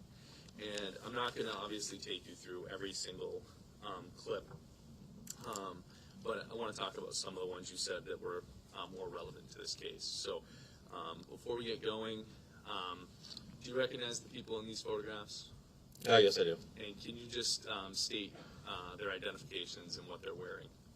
Yes, the top of the screen is John Delee. Wearing a very distinct black and white North Face sweatshirt with a winter cap on. Bottom left is Gage Chandler wearing a 3/4 zip tan or brown sweater. The bottom right is Matthew Saldano. He's wearing a blue sweater with a winter cap. Thank you. And how about this slide? Top of the screen will be Timothy Pouliot. He's wearing a black long sleeve shirt. The gold chain has very distinct yellow hair. Bottom left will be Trenton Nash. He's wearing a black jacket with a Bass Pro baseball cap on. And Michael Mendoza is the bottom right, wearing a very distinct black and white robe type sweater garment. Okay. So, Sorry, for the record, did you have IDs? yes, you're.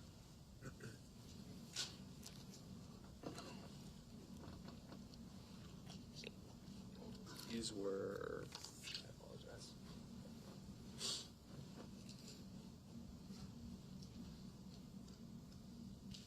These are stills from State's Exhibit 43A, B, C, D, and F.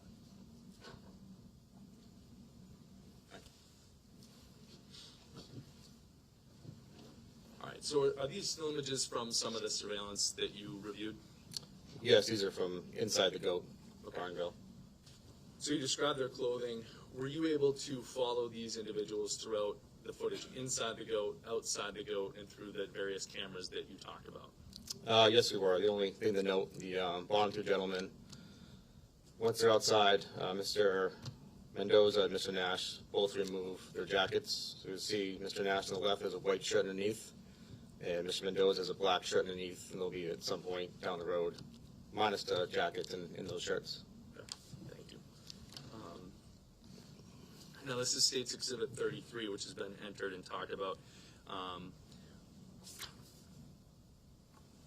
Looking past State's Exhibit 33 onto State's Exhibit 44, are these different colors depicting camera angles for cameras that you found within the goat? Yes, they are. Okay. We're going to look through some of these just to be clear. We can see what look to be, I guess, angles. Are these exact angles of the cameras? No, they're approximate. There's a lot of overlapping. You view these different camera angles. Okay. So there's some overlap. So I just put a yellow X on the screen. So, for example, if we were looking at something that occurred at the yellow X on Maiden Sidebar 2, that might also be captured by pool table cam. Yes, that's accurate. Okay. And can you just describe for us, as far as these different cameras, was the footage captured just a one continuous stream, or did it record in clips, in segments? No, there was no continuous. It was multiple clips. It was kind of chunky, if you will. You get 30 seconds here, a minute there. There was no continuous video collected. And you were saying different lengths to each clip? Yes, there was. Yeah, it's a very difficult system to navigate for our detectives. Took us 4 or 5 times to get all the video, but there is multiple chunk clips, I guess is the best way to describe that. Okay. So let's start with pool table cam. For these interior surveillance cameras, so all 3 of those cameras that we talked about, was there any sound recorded, or is that just video? Inside the goat is just video. There's no audio. So this is State's Exhibit 45. So before I hit play, can you just tell us where we should be looking, help orient us, and describe who we can see in the boxes? The red box at the top will be John Delee. At this point in time, he's on the right side of the right box. He's at his back to the camera. You see his black sweatshirt and hat there. Bottom right in the yellow box, you'll see Timothy Pouliot, Trenton Nash, and Mike Mendoza, and there's also 3 females there. During the investigation, we learned that those are associates of Mr. Delee, Mr. Soldano, Mr. Chandler. It's going to be Abby Elliott, Olivia Lonardo, and Nicole Bergeron. And this clip is approximately 35 seconds long. Is there anywhere we should be focusing our attention? In the middle, at the bottom of the right box, you'll see Matthew Soldano, Gage Chandler behind him. They're going to walk up to John Delee, and at the end of the clip, John Delee will walk down to the group in the yellow box and begin speaking with Abby. So I'm going to play that now.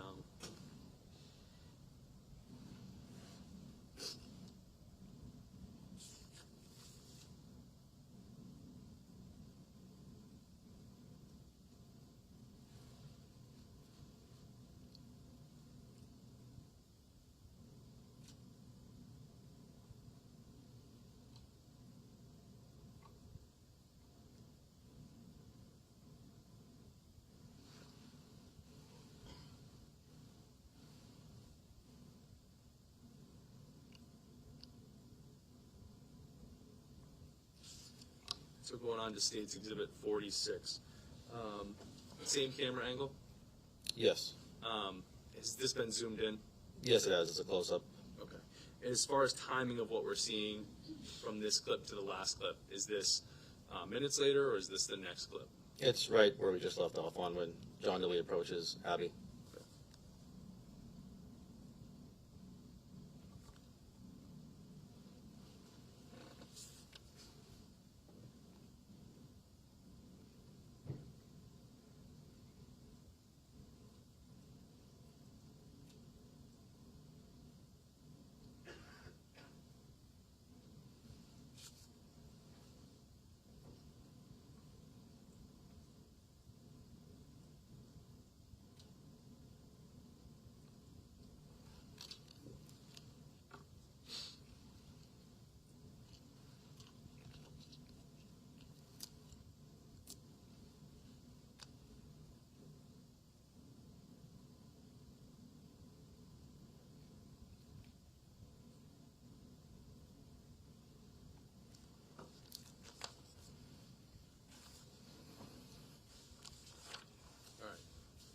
So going back to our diagram here, and moving back over to the Maiden Sidebar 2, I'm going to show you State's Exhibit 47.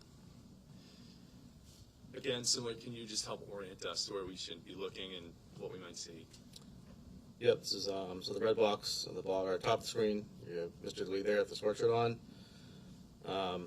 In the middle of the screen, it's hard to see right now, but you can see Mr. Mendoza's distinct black and white sweater robe. Detective, not to interrupt you, I apologize. If you want to step down while you're pointing. Yeah, it might be easier. John Delee is right here. Matthew Mendoza, Timothy Pouliot are going to be heading up the ramp right here. And eventually make their way up over the yellow box. behind this group of gentlemen right here is the 3 girls right there. They're going to come up and talk to them for about a minute, minute and a half. Then the 3 girls are going to come back down the ramp, talk to Mr. Delee, and Becca Mendoza and Timothy Pouliot are going to end up over here by the bar.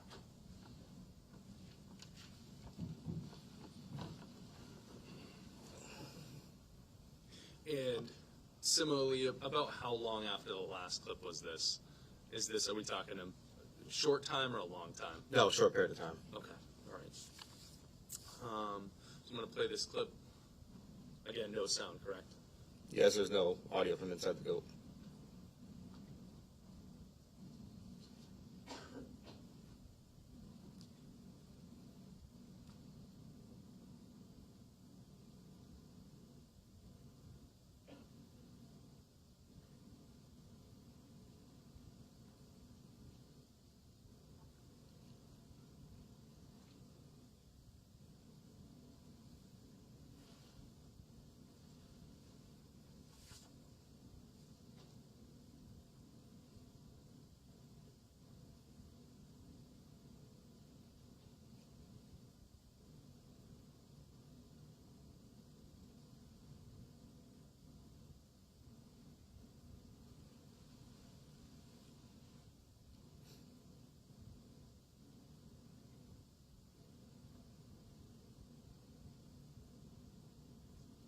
And if you could, Detective, when you see Abby start walking away, if you could just point that out for us.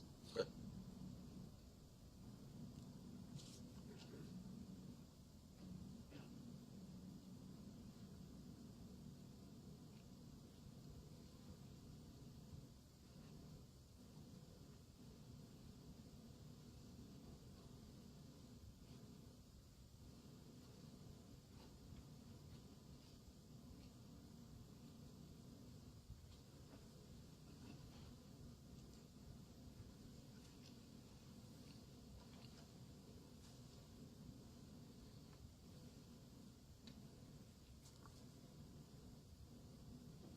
She's going to be walking down the ramp right now with 2 friends close behind.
All right, so moving forward,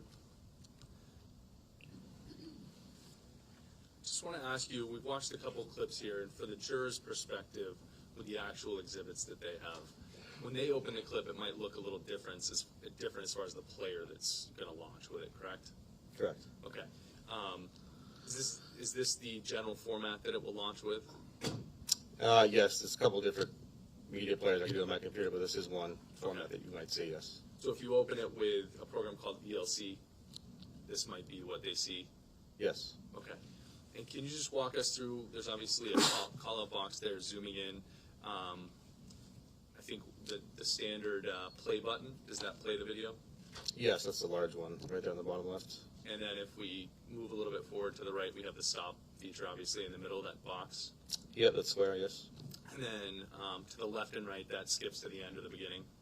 Yep, you rewind and fast forward, yes. Okay. And then the red dot, that's obviously a recording. That's not going to help you play anything. The photo button, that's not going to help you play anything. The A and B button, do you know what that does?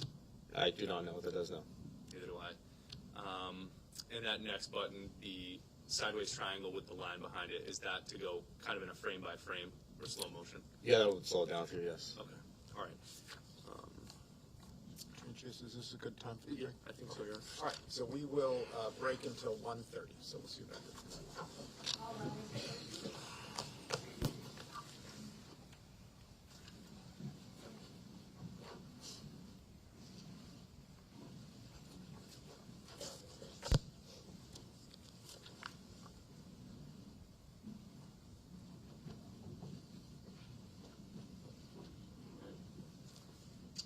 You can sit down. Thanks.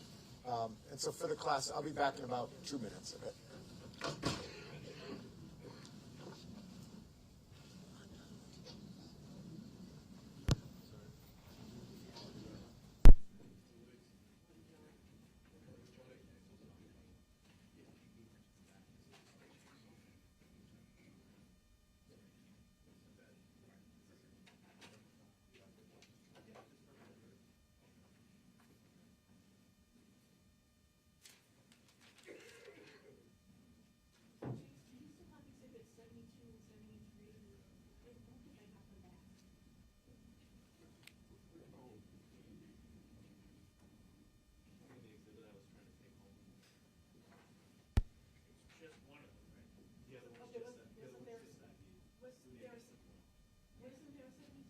Yeah, I have it, but not full. Yeah. I'm gonna give it to you. I was just letting Benjamin know. This one, that one was struck. That's a full. This one's just not deep.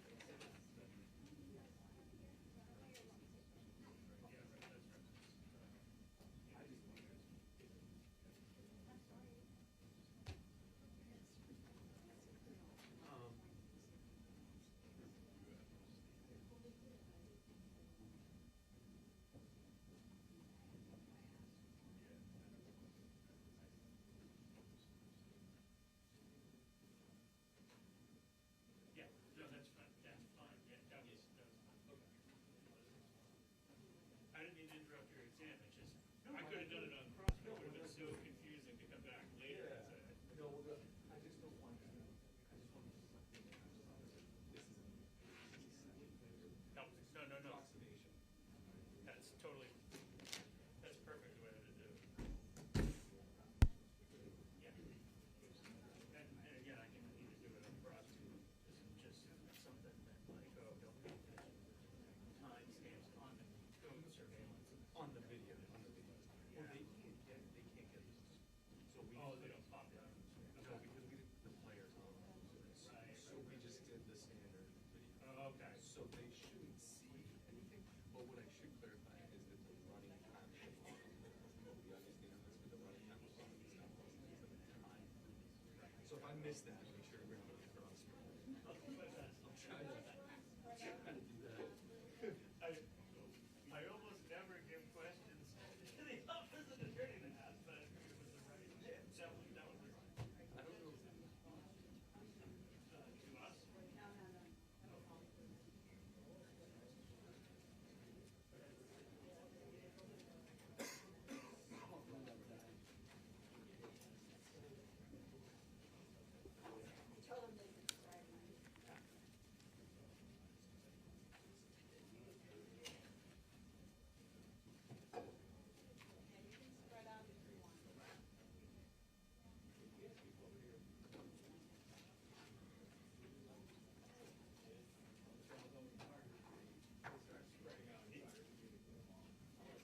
I don't know. To us?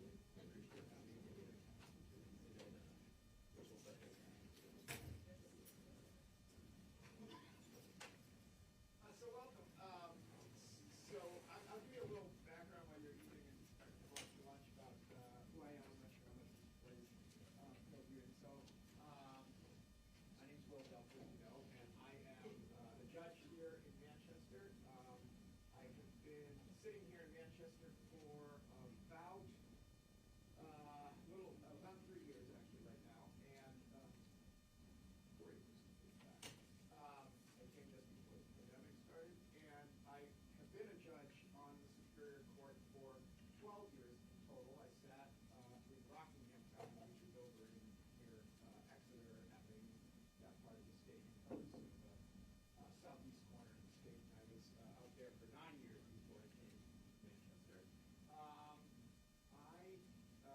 before becoming a judge, I had a number of different jobs in the law. I went first to college. I went to the University of Massachusetts. I studied political science and economics.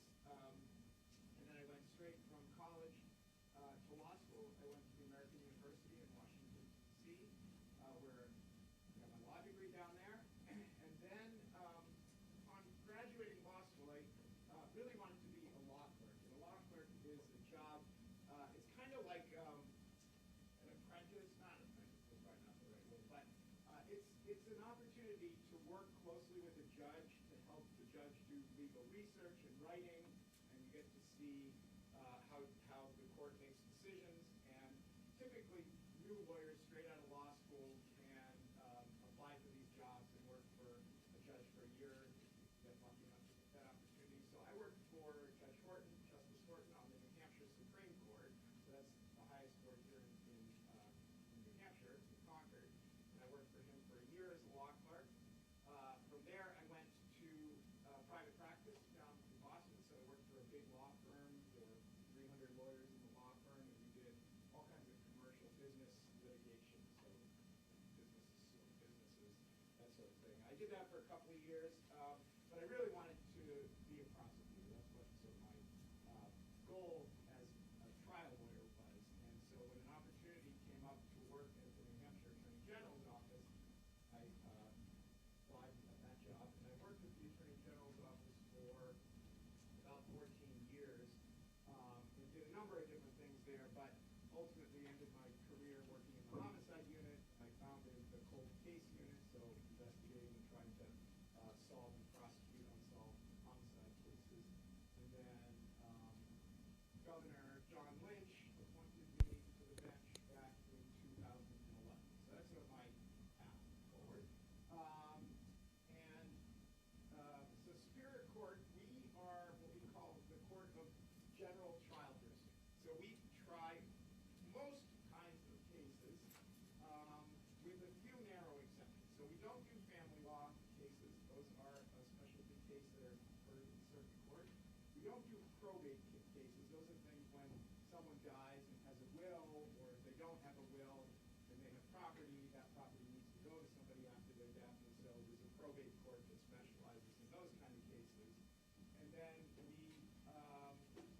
don't do juvenile cases. So anyone who is under the age of 18 who may commit a crime or may be involved with the DCYF system, family, those kind of cases are all dealt with in circuit court. But beyond that, anything from literally a speeding ticket to a murder case, and anything from neighbors who are fighting about their barking dog to a multi-million-dollar wrongful death lawsuit where somebody claims it was, a doctor committed negligence or malpractice. We do all of those kinds of cases. So it's a really varied job. It's very interesting. Every day is different, and it's quite exciting. As you know, we do a lot of jury trials here, which is I also really enjoy. It's one of my favorite parts of the job. So as a prosecutor, I tried a lot of cases in front of the jury, and now I work the cases from the other side. I'll let Linda introduce herself. I'm going to put her on the spot. Linda's been with the court for 25 years. Tell them a little bit about what you do. My job is to protect him. Basically, that's what my job is, and just to make sure the courtroom runs smoothly. So we have clerk who calls all the cases and everything, but my job is to protect him and keep order in the courtroom. Yes, and she's very good at keeping order. Anyone who is playing with their cell phone, not paying attention, talking, she's videotaping. Sometimes people will sit there and videotape, which is not allowed. So then I got to confiscate their cell phone and have them delete everything off their phone that they recorded. Yeah, so she's the master of ceremonies around here, to make sure that things run smoothly. So let me, I want to answer your question. So I don't want to just talk here. So, what kind of questions do you have? Anything? So I was looking at the documents of the case. Yes. Big part of it was when they're Brendon and write statements, so like we all have the guns yet admitted. Yes. And obviously we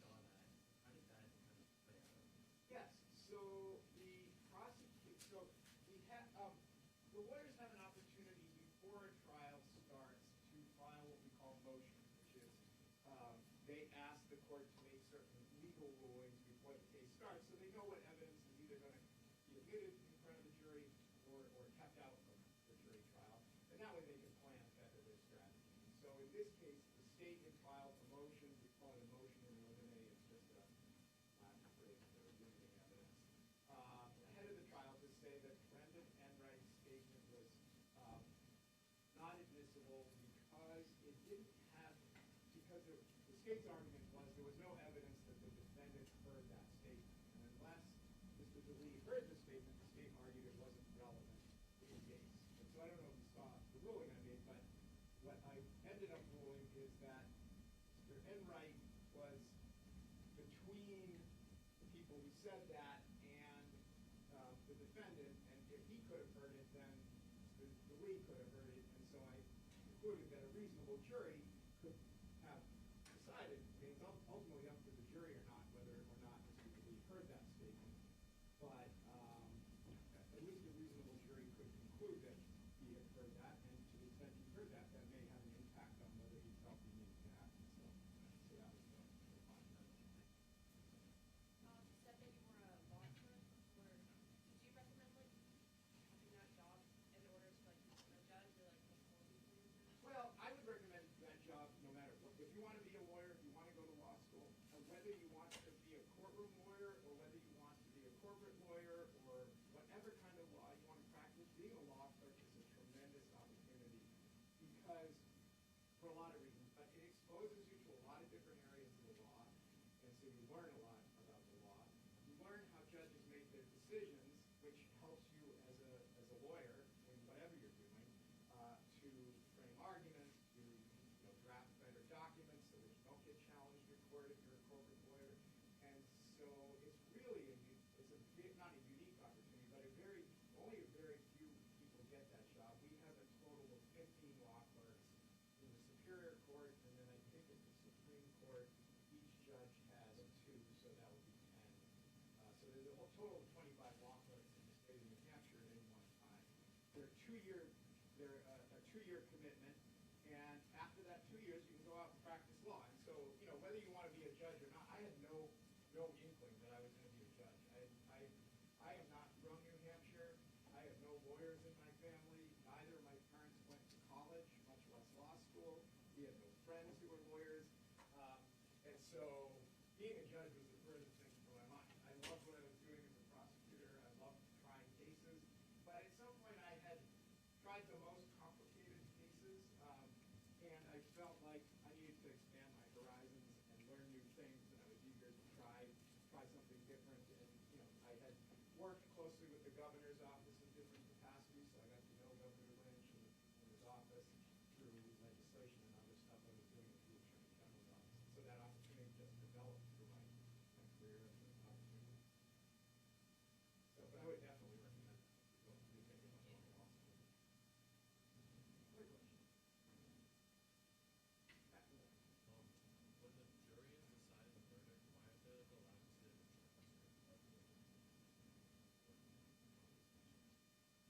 So that's a really good question. So some courts allow it. We don't, because part of the value of having a juror is having 12 people decide a case. You get 12 different people listening, paying attention, and reducing something to black and white on a printed page kind of gives that more, or could cause the jury to put more emphasis on that than how the witness presented, or what they said, or the tone of their voice. And so allowing the jury to use their collective memory to bring those pieces together is I think, a safer way, or we feel here at least in practice, a safer way to do things. There's also a practical reason, which is it's extremely expensive to create a transcript, and we don't have the technology nor the personnel that does that overnight. I've been involved in cases where because a particular participant has a disability, we needed that under the Americans with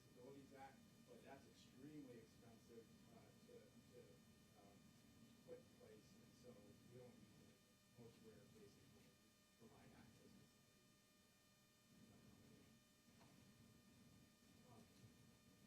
So, and correct me if I'm wrong, but from my understanding, during the delayed bail hearing, it was decided that the state should, I think the phrase is clear and convincing evidence that he didn't act justifiably in shooting Delee. Wasn't this ruling just like a change the jury's opinion? Well, so they don't know that. So you'll notice that Mr. Delee is here in a suit, he's not handcuffed. They'll never see him, or they should never see him come and go from that door. So they don't know whether he's out in public or whether he's incarcerated. They don't know anything about that ruling. And we tried to be very careful about that. So even when we went to the location outside the goat to see that with the jury, and even there, he was out, he was out publicly, not handcuffed, not shackled, not clothing, jail clothing or anything. So they wouldn't have any idea whether he was out free or He does have a leg brace on, so I didn't even know that. if he tries to run, the brace will lock, and it'll lock his leg, so he won't be able to run. But they, so obviously, I didn't know that, so he couldn't see it. I mean, the jury can't see it. Because he is a big boy. Yeah. And I didn't, I think another judge made that ruling, if I recall, because I didn't have this case at the very beginning. And, but that's a common question that we have to decide at the beginning of the case, is how strong is the evidence, and is there clear and convincing evidence? Well, in this case, the question is there clear and convincing evidence that he committed homicide, murder? Because if there is, the law says you're not entitled to bail. In non-murder cases, the question is there clear and convincing evidence that the defendant will either be a flight risk or that he will be a danger to the public? And so, it may be that you commit a very serious crime, but you're not a danger to the general public, and so therefore, this wouldn't necessarily be locked up for the duration of the trial. Even if the evidence is very strong. And they are live streaming this, I think it's on YouTube or something. They are never allowed to take pictures of the jury. No pictures, like when we went on the film yesterday, we had to make sure the photographers and the live streamers weren't anywhere near, because the juries are anonymous.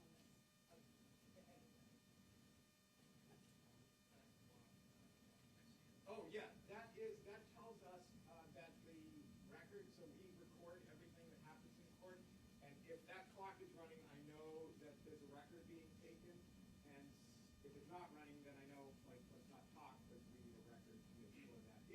If something happens during the course of the trial, if I make a mistake in a ruling, or someone says something that is very important, then I need to go back and review, I can go back to that portion of the record, I can look and say, oh, at this date, at this particular time, I can get the court monitor to pull that up and play it back. Or then, eventually, when there's an appeal, if he's convicted, when there's an appeal, there'll be a written transcript of the court.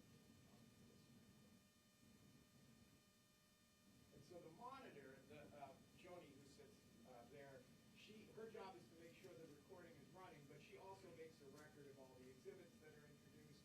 She takes notes about whether, so you may have noted during the course of the trial that they're marked, exhibit number 40, and then the prosecutor asked that the IDs be stricken. So if an exhibit is marked as ID, that means the jury doesn't get to see it. It's just so we have a record that the state wanted to introduce that particular exhibit. And then if they prove that it should be admitted into evidence, then the ID is stricken. So she keeps a tally of all of that to make sure that the proper evidence goes back to the jury, and evidence the jury shouldn't consider because it wasn't admitted is not sent back.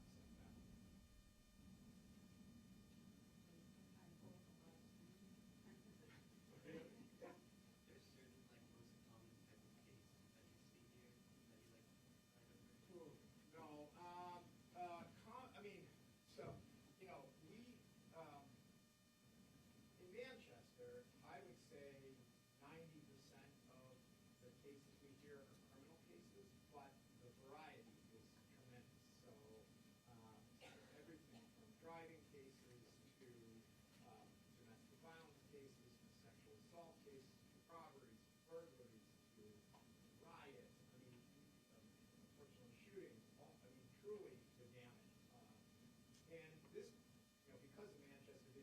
city, I think we have the highest proportion of criminal cases. Other courts, like in Rockingham where I was, we had about 2/3 of the cases were criminal cases, and then about 1/3 were the civil cases. So neighbors suing neighbors, contract disputes, and things like that. So, a lot of the, or like two of the witnesses were kind of saying that, like, I don't remember. How do you, like, because it's been like 10 months, how do you guys kind of like overcome some of the witnesses be like not having a great memory of like what actually happened? Yeah, good.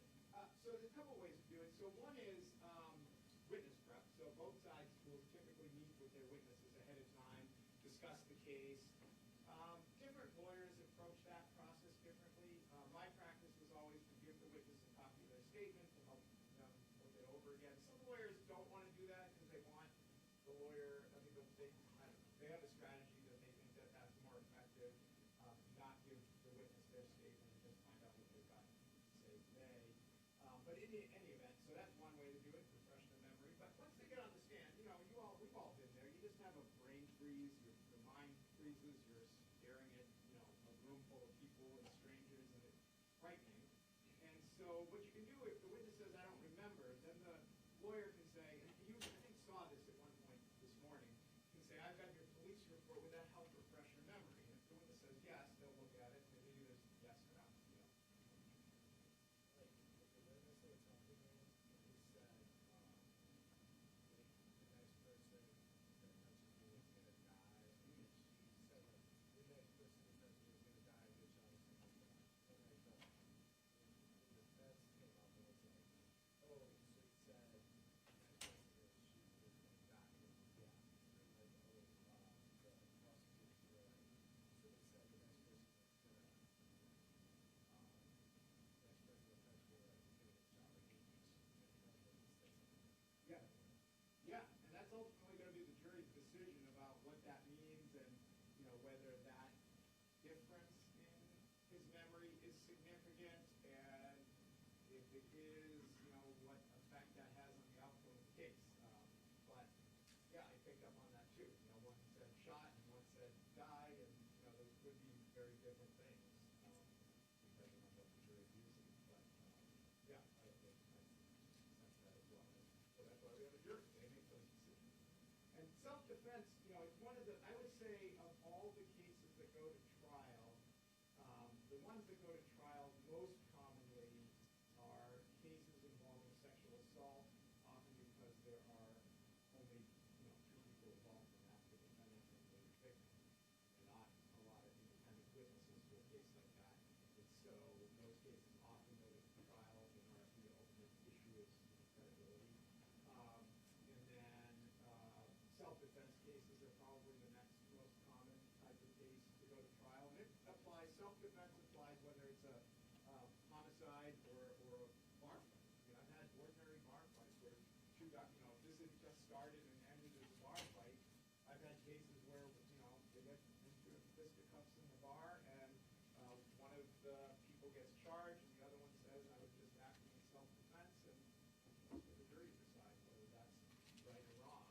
But those are very common because it's a gray area. The question is, so there's really two questions the jury needs to decide. Did the defendant actually believe that he was in danger and needed to use, in this case, deadly force to protect himself? And number two, even if he actually thought that he was in danger and needed to use deadly force, was that belief reasonable? So would a reasonable person in the defendant's position have done what he did? And that's a judgment call, and again, why we have 12 people make that decision. 12 people come together and say, yay, we think that was reasonable, or nay, we think that was unreasonable, given all the circumstances. And that's another strength of the jury system. It really is an opportunity for 12 ordinary people from all walks of life to bring their life experience to this decision. On that note, you probably won't be able to answer this, Your Honor, but I noticed the defendant's chair is really low. Oh.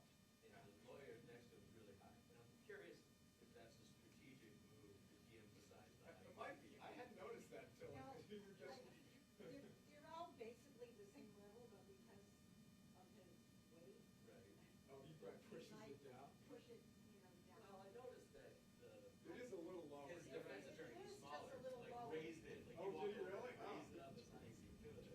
It might be, yeah. I mean, I'm wondering if it's like, hey, Jerry, he's not so big. Yeah, I'm kind of surprised he keeps standing up, because it does emphasize his height and size.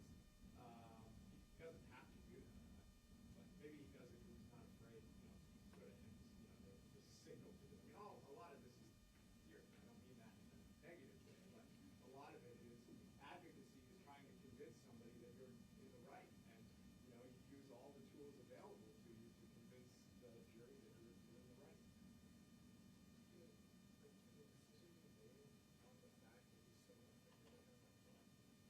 Could be. That was one of the factors the prosecutor pointed out in the opening statement, and I suspect we'll hear about it in closing again.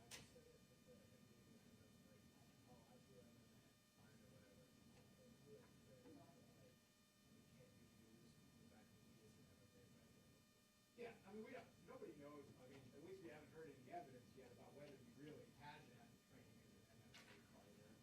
So that's a classic example of hearsay, which is, like, that's just him saying that he's not here to be questioned about whether or not, obviously, about whether or not he has training as an MMA fighter. So that's why that kind of hearsay is not admissible for the jury. Oh, yeah, Patrick, yeah, one. We're actually here on a slightly different thing Oh. first, and then we can circle back to the other thing. Okay.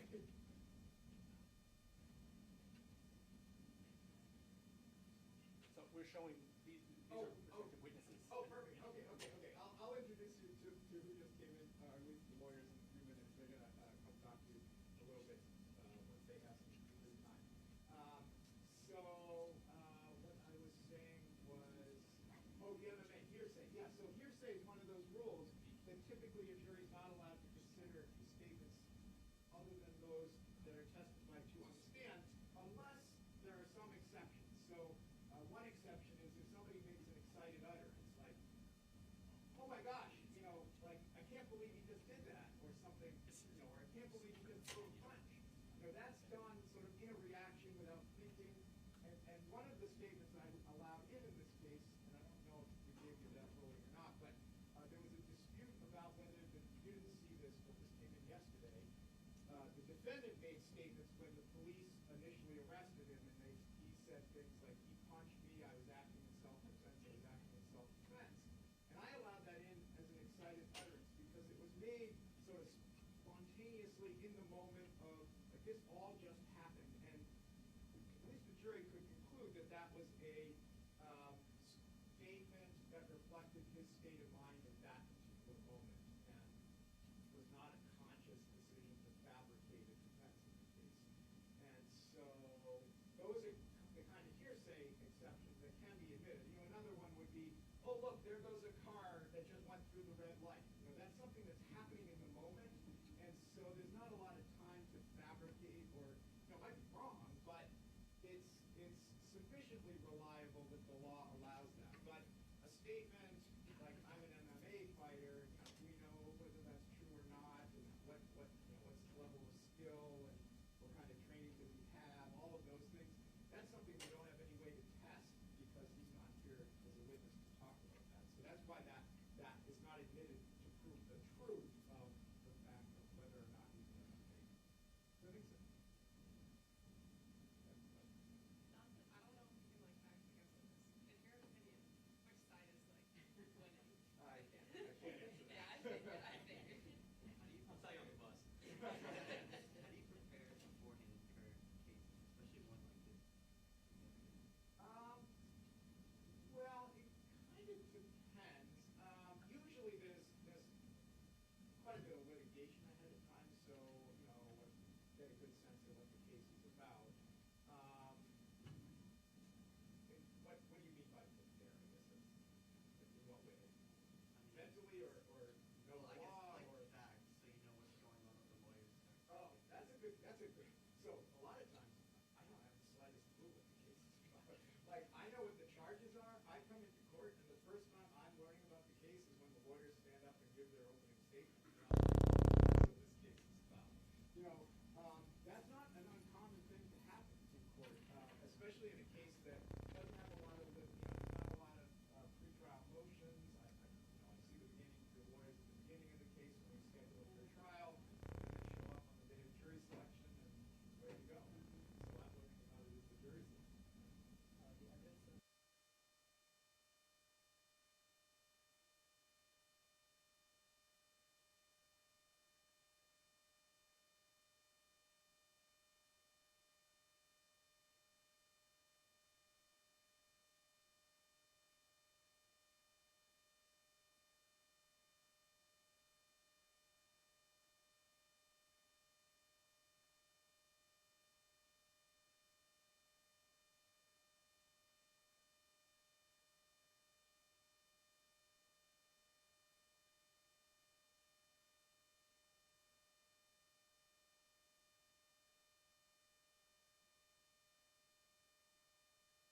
even bring my gavel in here. Judge Messer doesn't have, no, that's, I'll go get it. Judge Messer doesn't even have a gavel in here. So this is, I'm normally next door in a smaller courtroom. So she's much more polite than I am. Oh, yeah, it's just a hallway, it goes down there, and then my office and the jury room is back, so the jury room's back there, there's some bathrooms, and then my office is just. You missed your opportunity. You could have said that. Yeah. That would be nice. Oh, yeah, there we go. Oh, that's nice. I didn't make the big Oh, you did?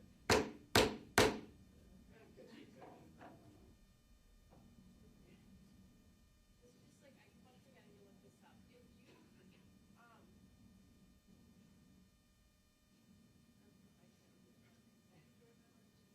Okay.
Could I actually just see the lawyers?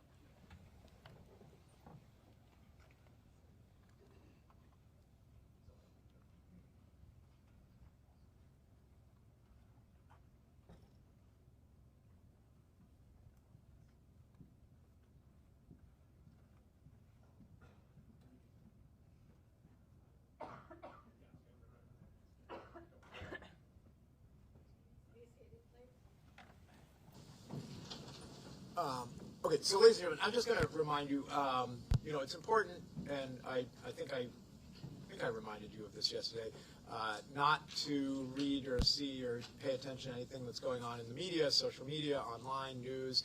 That includes anything you may see happening out in the, anything that may be relevant to this case. Don't go back to the View, I told you that. So you're not allowed to be influenced by anything outside of what happens here in the courtroom and what you saw on the View. And you also need to continue to keep in mind that you need to decide the case based without passion, without prejudice, and without sympathy. This is a dispassionate process that you need to come at with that perspective. And if you have any concerns about anything along the way, feel free to make sure to tell the bailiffs about it and bring it to my attention. And if it is an issue, I'll address it with you. And if it isn't, then everything is fine. Okay? Thank you. Okay. Oh, yeah, come on back up.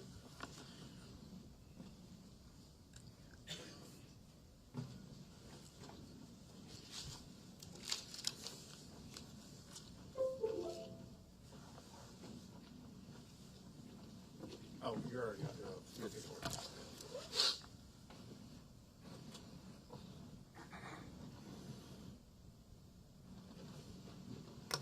Thank you, Detective.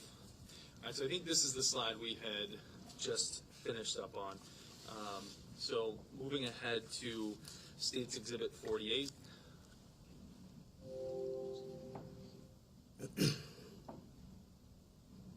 you believe there's a technological issue?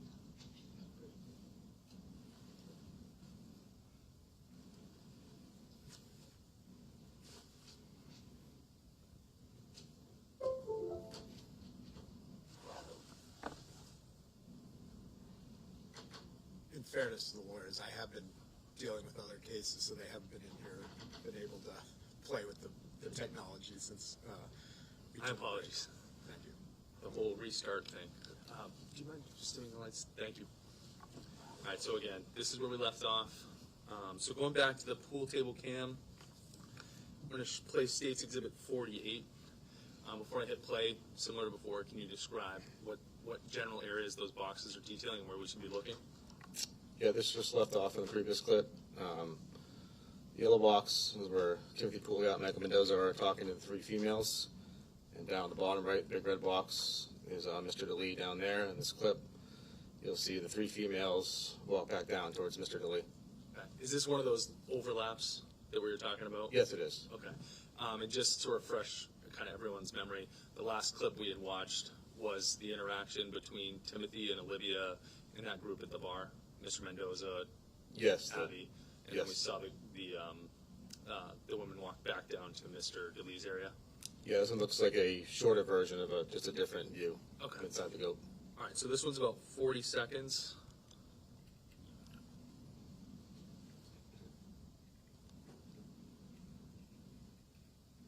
Okay.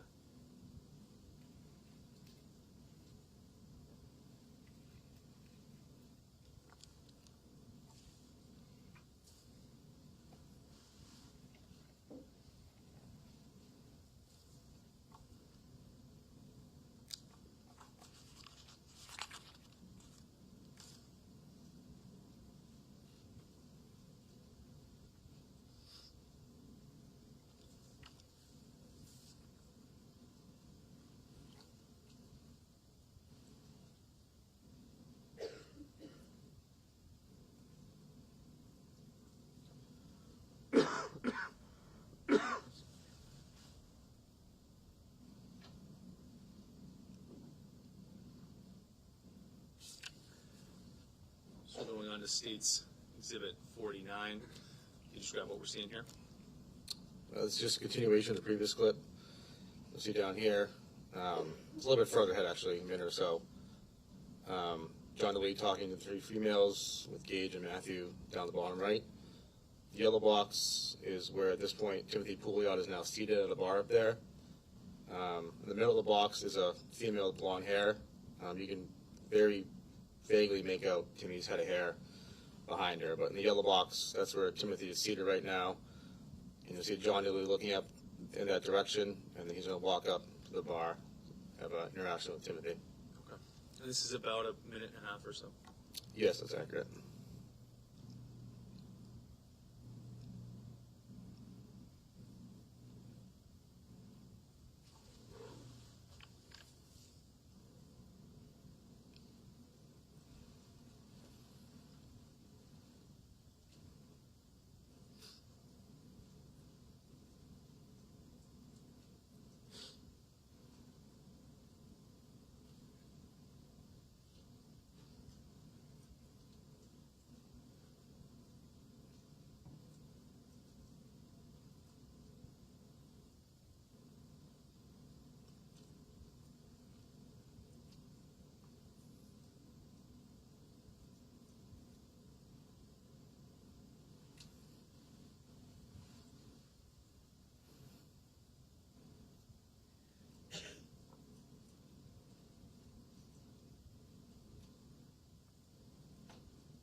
Detective, who just walked up in that tan sweatshirt? That's Gage Chandler. Okay. Do you mind just stepping down and pointing him out?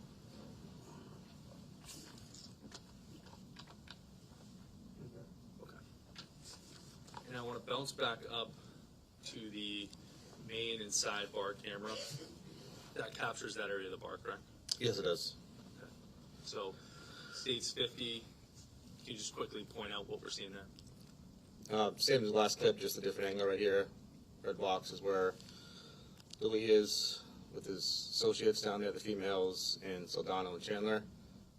And then up top of the yellow box, you can see Timothy seated at the bar right there by himself. And this clip is a little bit longer. It's about 5 minutes. Yes. Okay. Given the length of it, can you give us just a general overview on where we should be looking kind of as the video progresses? I guess there's several parts here. Where we left off last time, you saw Gage and John Delee up there. After the interaction between Delee and Pouliot, you see a couple of bouncers. Okay, we'll go here again. Absolutely. Thank you, Detective. See a couple of bouncers come in here, intervene. Gage is going to end up over here for the duration of the video, top of the ramp. John Delee will talk to bouncers momentarily. He's going to walk back down the ramp where the girls are to Matthew. As time passes, Timothy is eventually going to come down here too. He's going to be talking to the bouncers as well. He's going to walk down here. He's going to talk to Miss Mendoza. You can see that the same coat, that's him right there. And then there's going to be an interaction between Mr. Mendoza and Mr. Delee. The bouncers are again going to come in, separate that interaction. And you're going to see all involved parties coming up the ramp, up around this way, out towards the entrance, either escorted out by staff or walking out with their friends. Thank you, Detective. Yeah, so our place states 50.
Alright, so the beginning part of that video, given the angles of the cameras, I'm assuming the pool table cam also caught part of that?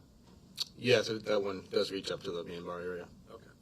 So looking ahead to states 51, and again, we're going back to that pool table cam looking up. Is that area where that interaction occurred that we just saw? Yes. The beginning part of the interaction? Yes, John Delee is already up, standing over Timmy, who's seated at the bar, right there in the red box. Okay, and this clip's shorter, 15 to 20 seconds? Yes, I believe this is a quicker clip, yes.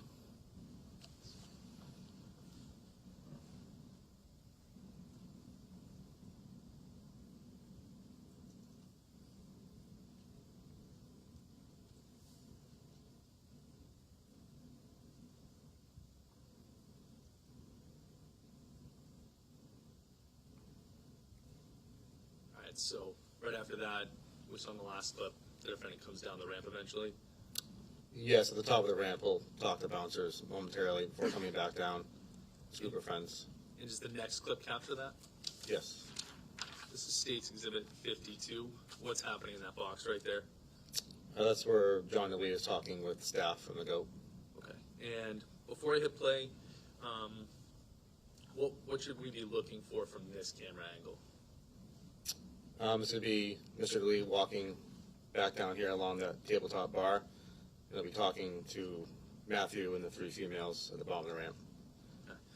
And once they're down there, anything of significance happen? Eventually, Timmy's going to come to the top of the ramp as well, make his way down. That's where he speaks to Mr. Mendoza. So State's Exhibit 52.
So the next clip is State's Exhibit 53. Does this next clip pick up where this one's leaving off? Yes, it does. Yeah. Where should we be focusing as we're watching State's 53? I'm really focusing down at the bottom of the ramp. Mr. Delee is right there in the North Face sweatshirt. You're going to see Mr. Pouliot come down the ramp. Detective, sorry to interrupt you. Do you mind hopping down? Oh, yeah, sorry. I apologize. So right now, Timmy's up here talking to staff. Come down the ramp. Talk to Mike Mendoza right here. You're going to see the interaction between Mike Mendoza and Jonathan Delee right here. And then they're all going to be escorted up the ramp right there. Yeah. So right here is where you want to focus on. Okay. Thank you, Detective. So again, State's 53.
Do you recognize this clip?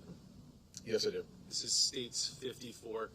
This looks a little bit different than the footage we just watched. Where was this footage taken from? This is taken by a patron at the bar. The last clip, if you notice, there's somebody with a cell phone standing up and you see a blinking light. There's a bystander taking cell phone video. This is what this is right here. Okay. Obviously, I was turning the speaker up, but does this have sound? Yes, this one has audio and video for it. Okay.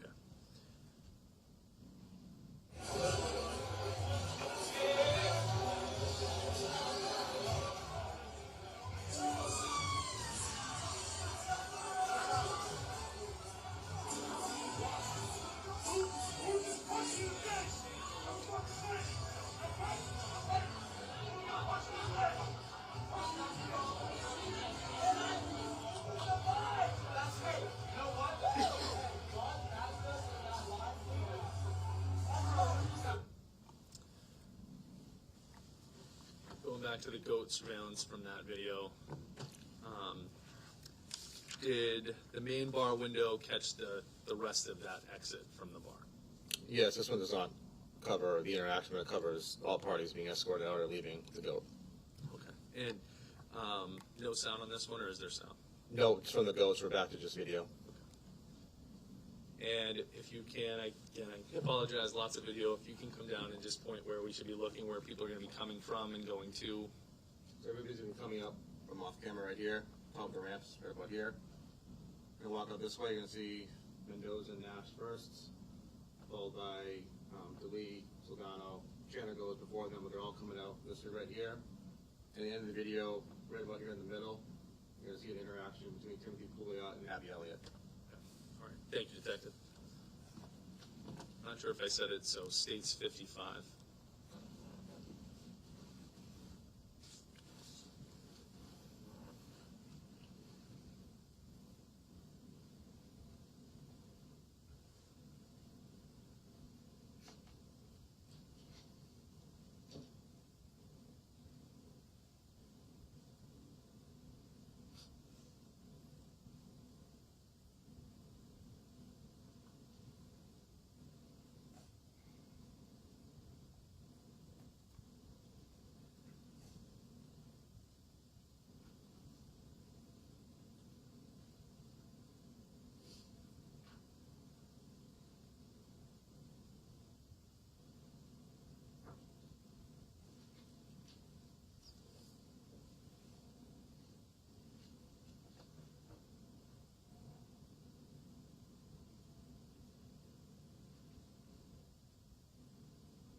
Okay, so now let's move outside.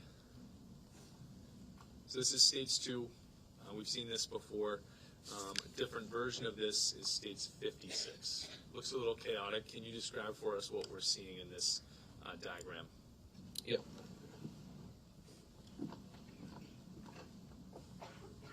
This is an aerial view, just to orient everybody. This is Granite Street, heading westbound towards Granite Street Bridge. Old Granite Street, kind of runs parallel to it. Franklin Street runs this way. Hampshire Lane runs through here. This is Elm Street, north-south, so the SHU Arena will be here off screen. Each color is going to kind of differentiate or notate cameras that we were able to recover during this investigation. Any significance other than differentiation? Color-wise, no, it's just to give a better idea of which cameras where. Okay. And for purposes of just our understanding in the record, we can see, again, similar angles to in the bar. Are those, laser measured perfect angles, or are those approximations? No, everything here is approximate. Okay. I noticed that as we move in front of 36 Old Granite Street, or Makerspace, there's several different numbers. So there's 2 numbers for the camera right on Old Granite Street. Then it looks like there's a number in between Exhibit 58 and that Exhibit 60 and 61. What was that camera depicting, or what was that clip depicting? 36 Old Brandon Street is here. You're here by the blue. That's going to give you a view westerly on Old Brandon Street. The red one right here is from 54 Old Brandon Street. That's going to have audio and video. That's going to give you a view easterly on Old Brandon Street. So kind of when you sync 36 and 54, it's going to give you full street view, kind of capture everything, the events out there. You'll notice when you're viewing from 54 Old Brandon Street, there's a goat sign hanging out off the building. It kind of obstructs some stuff in here. You'll hear audio, but again, you won't be able to see it. But 36 Old Brandon Street will give you that broader picture where it all comes together, if that makes sense. So I'm going to break this down a little bit. I think it's self-explanatory, but let's just go through it a little bit because there's a lot of colors going on. So, so right here, we can see EX65. What camera angles and where is that business? This is Soho, right here, Bar and Grill or Bistro. That's 20 Old Brandon Street. There's one camera that's going to cover out into Old Brandon Street. And there's a side camera here that's going to cover down Hampshire Lane and over the backside of the Canoco parking lot. Okay. And you just explained the cameras from 36 Old Granite and 54, so I'll skip past that, and then we can see I'm not sure what color that is, a pink-purple EX63. Yeah, this is going to be 64 Old Granite Street, and that's just going to give you another view easterly of Old Granite Street. Okay. And across the street, EX64, that green color? Yeah, this is the parking garage for the center of New Hampshire. Where it jets out right here at the corner. It's pretty accurate where that circle is. There is a camera there that's going to give them some bird's eye view. It's going to cover all the way across the parking lot, Old Granite Street, up through Town Street over here. Okay. And moving back into the Bank of America, EX67. This one is another cell phone video that we collected in the investigation. There's a couple of bystanders out here. One of them had cell phone video of the shooting itself. Okay. And that's just approximate where it was shot from. Okay. And then that last one I think you said was from Canoco? Yeah, this is 570 Elm Street right here at the Canoco gas station. We have a camera on the kind of corner of the building right here. Soho 1's going to give you a view easterly of this area. The Canoco is going to give you a view westerly of kind of the same area. How's the quality of that footage? Out of all the videos, Canoco is the worst one that we have. It's very difficult, kind of grainy, I guess, best way to put it. Okay. All right. And again, that was State's Exhibit 56 in total, that diagram. So if we can, Detective, we can have you go back to your seat, but let's start with State's Exhibit 58. And again, you said this is from 54 Old Granite Street, correct? Yes. Okay, so, and this is State's 56. Do you recognize this area? Yeah, that's the area of Old Granite Street. The goat's there, then 54 Old Granite, 64 Old Granite. And in that red circle, what's that highlighting? That's a camera affixed to the outside of 54 Old Granite Street that we recovered video from. Okay. And I know it's hard to see, and we're going to zoom in and actually watch the video, but does that clip right there, does that look consistent and reasonably reflect the footage angle that was taken from that camera? Yes, it does. So this is State's 58, and this video is a little over 7 minutes long. So before I play it, similar to when we were inside the goat, can you just help orient us and direct our attention? Yes, it'll be easier again if I... Yeah, absolutely. Thank you.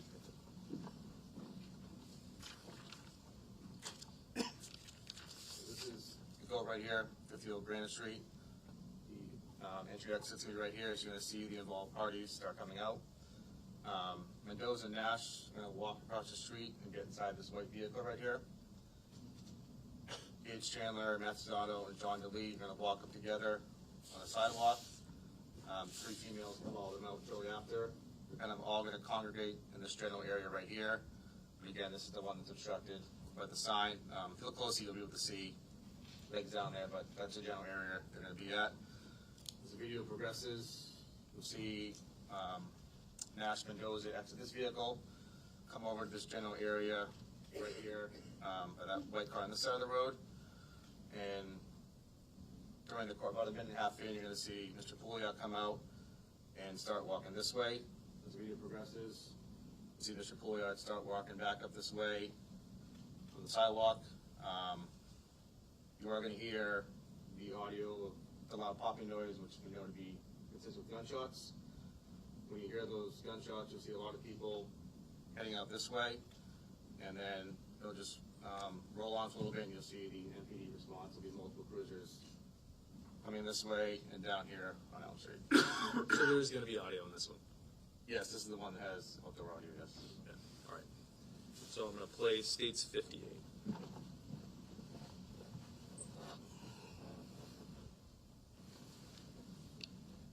At some point.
Detective, looking at that white car, who just got out of the car? It's Trent Nash.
All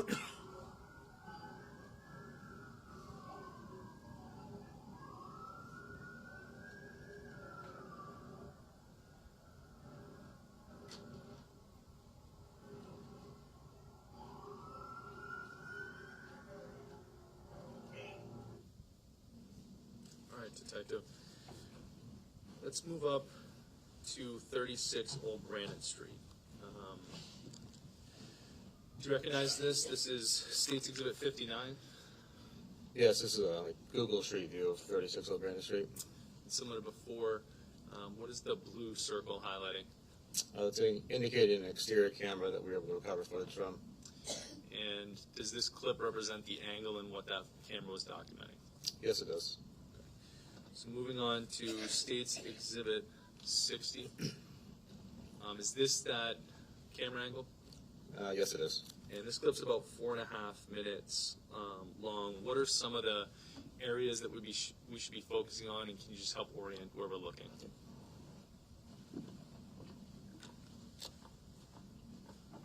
at this point, you're going to have your westerly view down Old Brandon Street. The interaction we talked about, the curve right here, is no longer blocked by that sign. So we get a full picture of what's going on over here. Again, just a reminder, Mr. Mendoza and Mr. Nash go over this white car right here. Mr. Delee, Soldano, and Chandler and his friends come up this way. We're all going to congregate right about here at the three females. There's an interaction with Mr. Nash behind the vehicle. And you'll see one with Mr. Mendoza in front of this vehicle. Then Mr. Delee, Chandler, and Soldano will walk up the sidewalk right here. The females remain here. Nash and Mendoza will start walking the street. We'll park right about here in the middle, I guess. And you're going to see Timothy Pouliot coming up this way. And then he gets up this way. You're going to see Abby Elliott run after him and kind of push him right as we get off screen right here. And then all the male subjects will be off camera view. The three females will be in this general area leading up to the shooting incident. Okay. Thank you, Detective. And again, this one won't have audio. It was the last one, correct? This will be just video, yes.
right, so let's move on to State's Exhibit 61. Same camera angle, correct?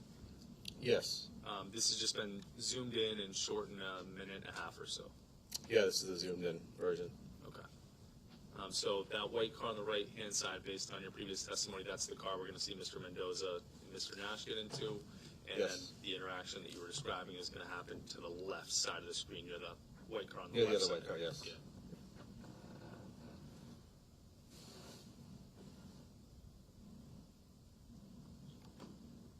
And this is State 61, if I didn't say it.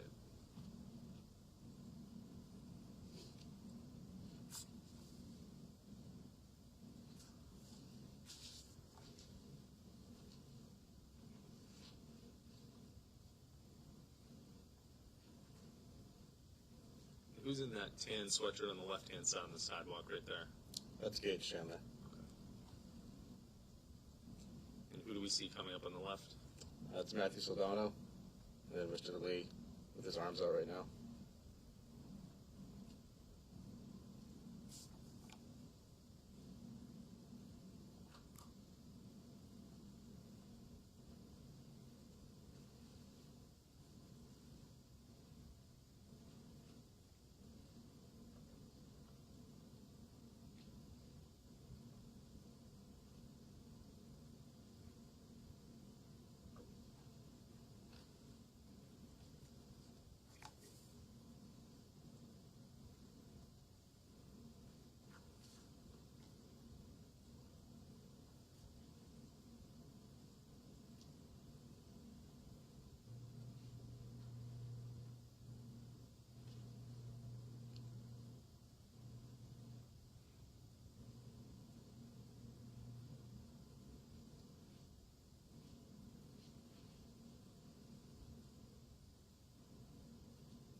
Moving ahead, you described this exhibit, the next exhibit, State's Exhibit 62, was a combination of 36 Old Granite Street and 54 Old Granite Street, right? Yes. Synced up, side by side? Yes. Okay.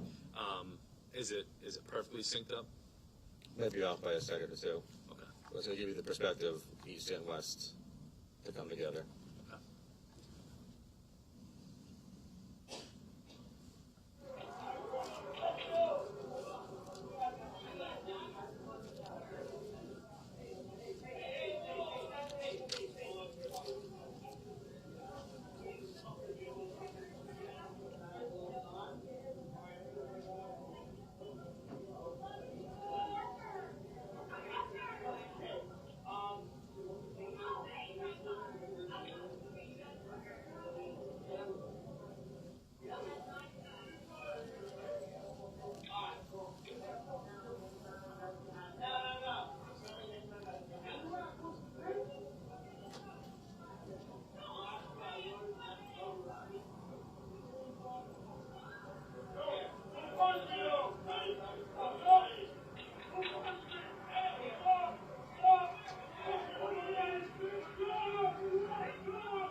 what's happening at this point?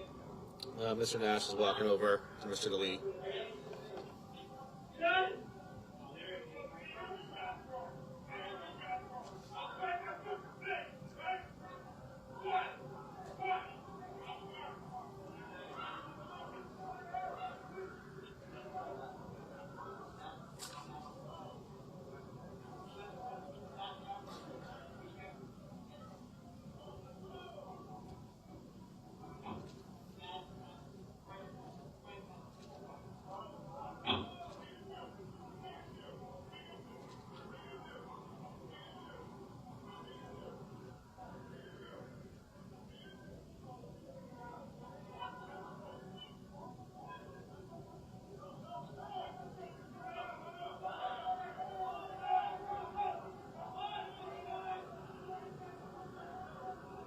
Who's that walking up on the left, in the black and white screen?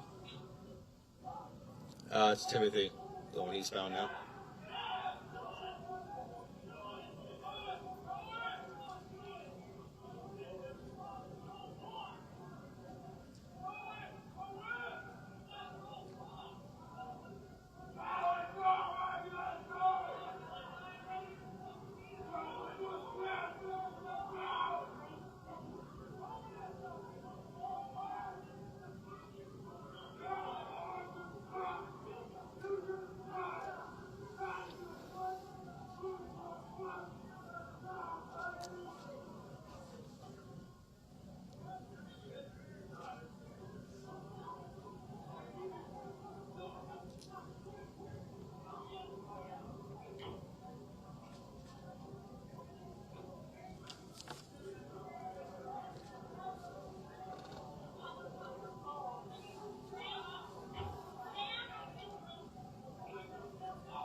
Now I want to move the other direction. I want to go down from the goat.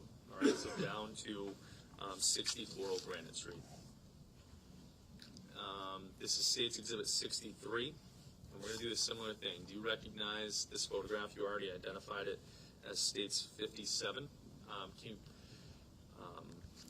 you recognize where that yellow circle is highlighting? Yes, that's from an exterior camera that we recovered footage from. Okay, and is that from 64 Old Brandon Street? Yes, it's a red. You can see 64 fixed just above that white rectangular sign there. And then similarly, is the clip that you can see right there, that still image, is that what is depicted in the video? Yes, that's accurate. And is this that video? Yes, it is. This is State 63. The video itself is about 3.5 minutes long, correct? Yes. And I'm just gonna play about 2 minutes of that. All right, the first 2 minutes or so. Actually, I think we have an idea, but can you just stand back up and just orient us to where we're looking, where everything is?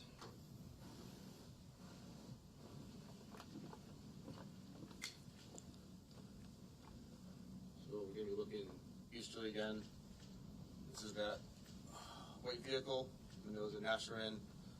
The goat's going to be up here. It's very hard to see. There's some brick right there. That's the entry exit way.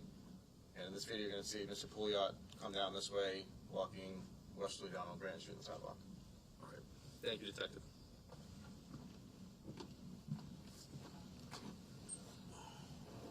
All right, State's Exhibit 63.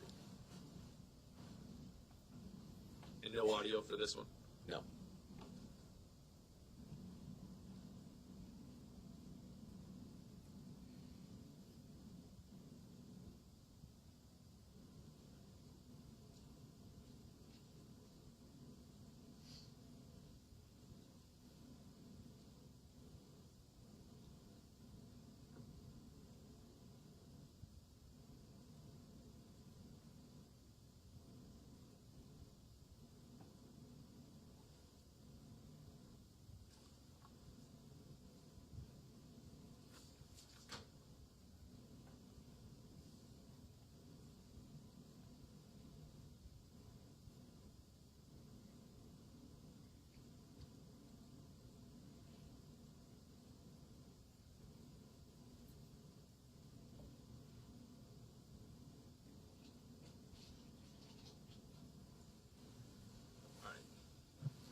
Let's move across the street to State's Exhibit 64.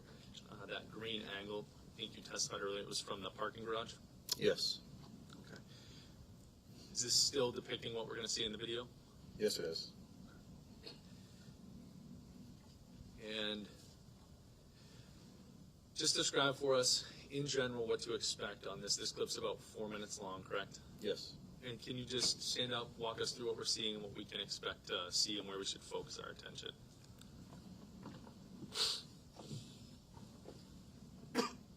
based on previous video, that's the white car, Mendoza Nash.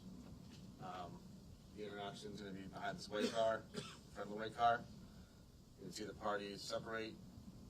Mr. Delee and his associates walk this way, all the way up the sidewalk into Hampshire Lane area right here. There's a tree here and on the side of so you kind of lose sight for a little bit. Mr. Mendoza and Mr. Nash come this way, up through here. You'll eventually see Mr. Nash head over this way, kind of behind the truck, right at the corner. There'll be some other people there. You'll see Mr. Mendoza briefly cross in front of these headlights. He is right here. And you'll see Mr. Pouliot coming up this way in the street. And then Mr. Mendoza, Mr. Nash, Pouliot are all going to congregate right here. You'll see Mr. Delee, Mr. Lonardo also up here. And it's going to capture the shooting. You'll be able to see muzzle flashes right about here. Thank you, Detective. And again, it's about 4 minutes long, and this is State 64.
And so for this last 2 minutes, I'm going to zoom in, okay?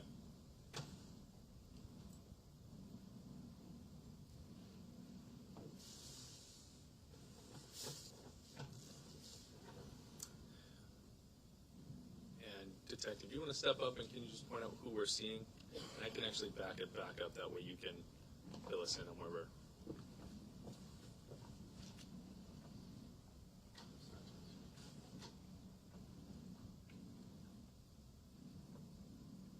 So who's walking in front of Soho right now? I can see Gage Chandler, John Delee, Matthew Saldano. 1, 2, 3. Who's right there? Trent Nash and Michael Mendoza.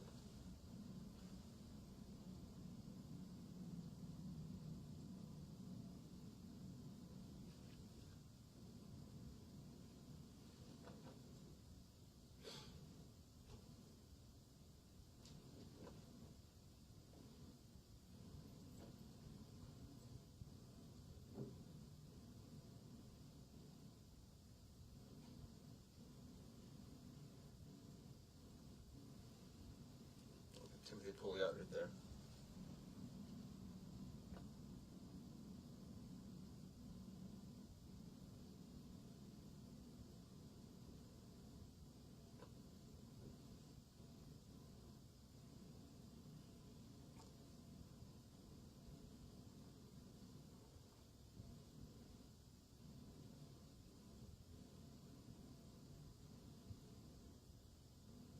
So what area should we be looking for the gunshots? Right there.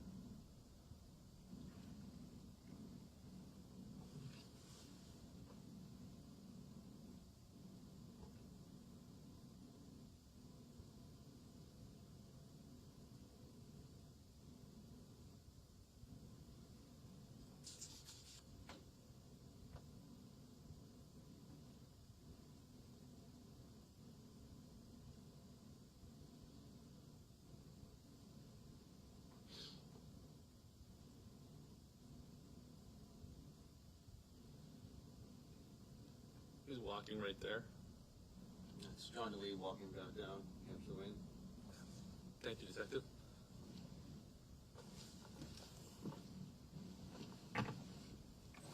So going back to our diagram, now we're up to Soho.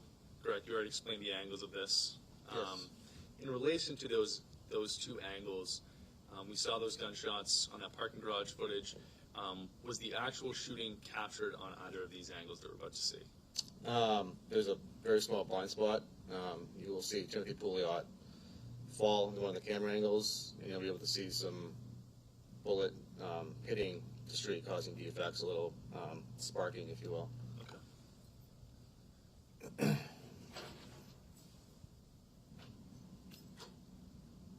All right, and is this a split screen? This is State's Exhibit 65, my apologies. Is this a split screen of both Cam 3 and Cam 4? Yes, right now you're looking at Cam 3, which covers Old Brandon Street.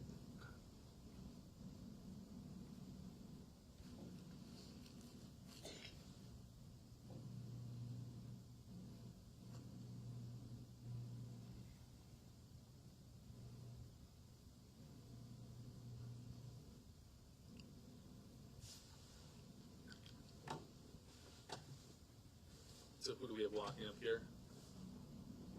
Go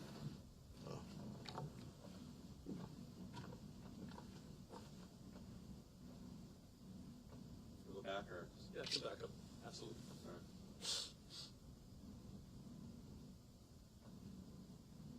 John Delee, Matthew Saldano, Gage Chandler, Mendoza, Trent Nash.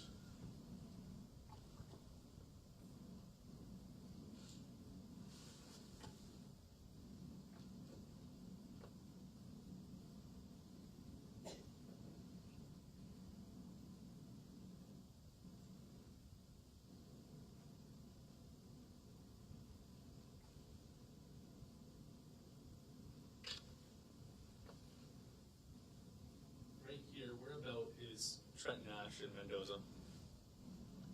Mike Mendoza is right there, and Trent Nash is right there.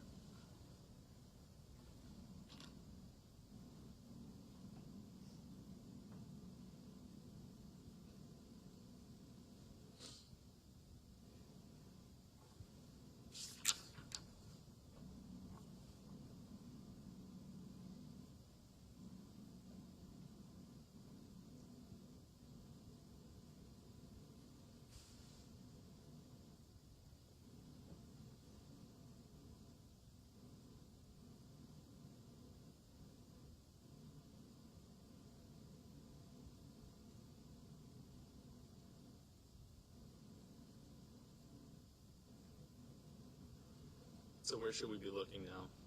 You can see Timmy Pouliot right here.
Right, detective.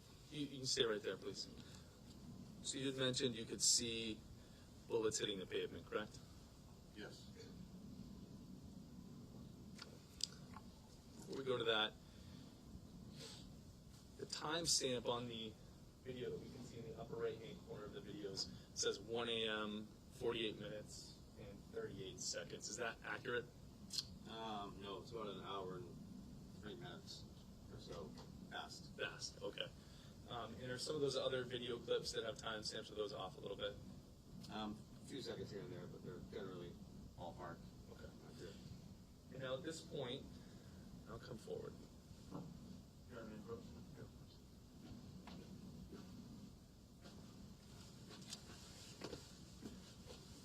Who's this? John Delee? Okay, and we can see him reaching for something. Yes. Okay. At this point, where is Mr. Mendoza and Mr. Nash? Mr. Mendoza is right there. It's very hard to see. And Mr. Nash is behind that truck in the back corner-ish area. And correct me if I'm wrong, this is the Bank of America parking lot? Yes, sorry, it is. Yeah. That's not the alleyway? No. Okay. How about Mr. Pouliot? He's down the sidewalk. Down here, you can't see him right now, but eventually he'll come into view and then come up the street this way. Just 1 second. I'll give you back up there. One step back.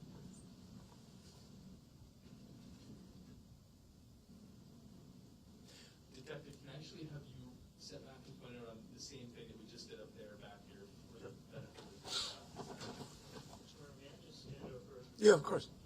Yeah.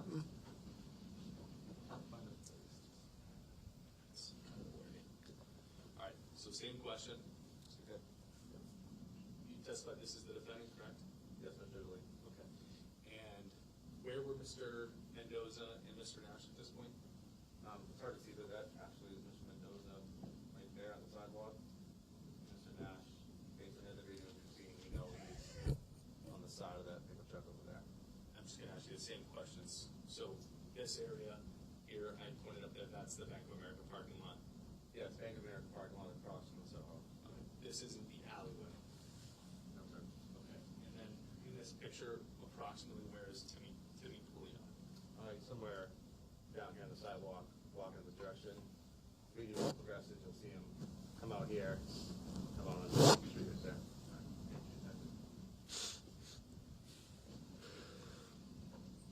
Now, detective, before I hit play on this, can you just tell us where we're looking on this? This is the same footage, correct?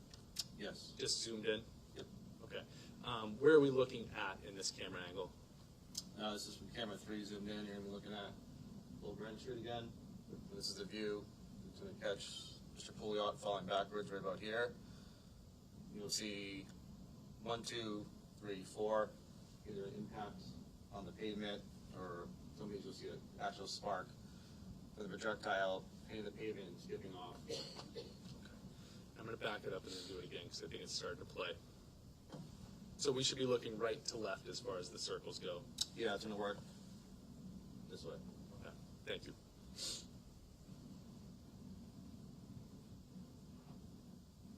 And I know that happened quick. I'll play it one more time just to make sure for the people that it's their first time seeing it.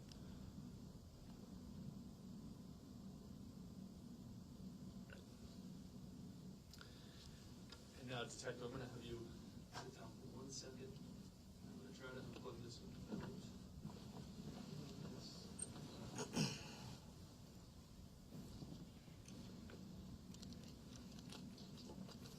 So the footage we just watched was a compilation or a side-by-side of camera 3 and camera 4, correct?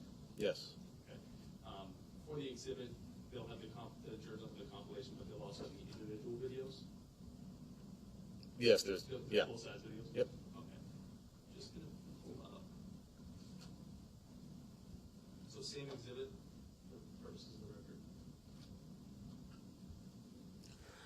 This is about 2 minutes, 30 seconds. Just hit play. So this is the alleyway, is that correct? Yes, that's Hampshire Lane.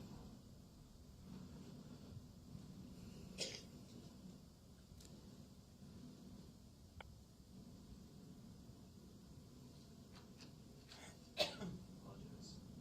Pause that real quick and get rid of that.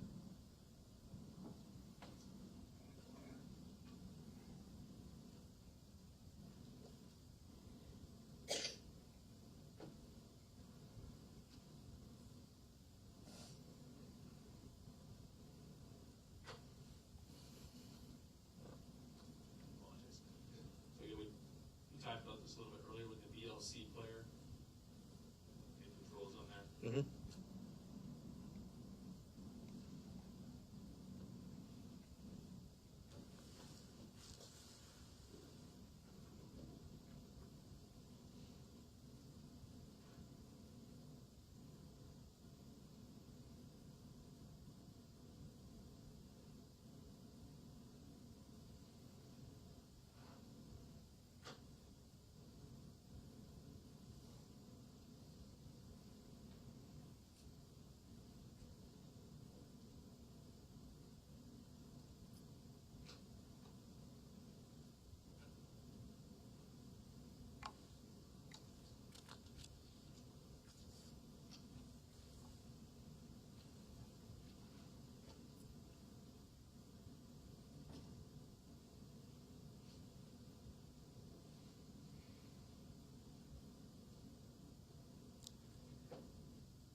Just let me know when is a good time to take the afternoon break. We've gone a little more than an hour here. Probably have about 7 minutes. Okay. could take one now, or I can just get through these last ones. Try to Sure. close up. So this is State 66. This is the Kanoko station footage, correct? Yes. Okay. And you would describe this as kind of poor quality. Yes. All right. Is this what that footage looked like? Yes. Okay. I'm gonna play. It's about 3.5 minutes long. I'm gonna play about the first 2.5 to 3 minutes, and then we'll stop. Okay.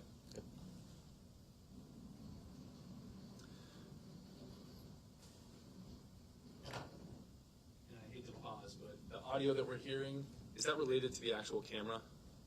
No, I think it was inadvertent when detectives were downloading it or getting it from the store clerk. It's inside audio from the download of the video. It does not capture anything outside. Okay. I'm gonna remove the audio just so it doesn't distract.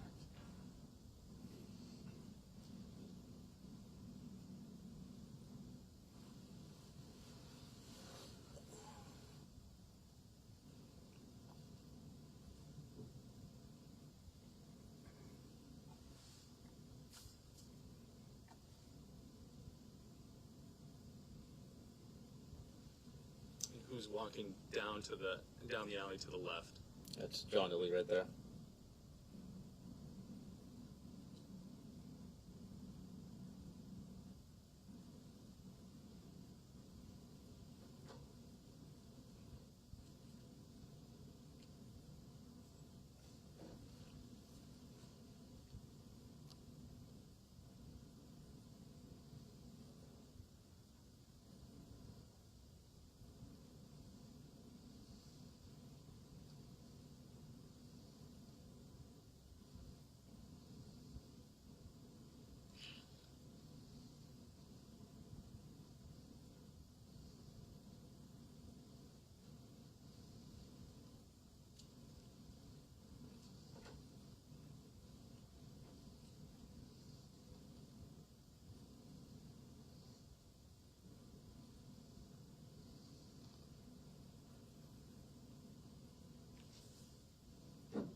These people walking related or unrelated to the event? Nope, unrelated.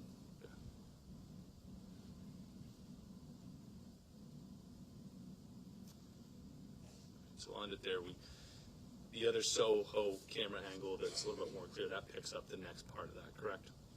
Yeah, it's almost like a, I guess, mirror image to describe it. One's facing toward down, Kanoko, one's facing towards Soho. Okay. States Exhibit 67, where was this collected from? This was the bystander cell phone video of the actual shooting. Okay. Is there audio with this? Yeah, it's just like a cell phone video. There will be audio and video of it.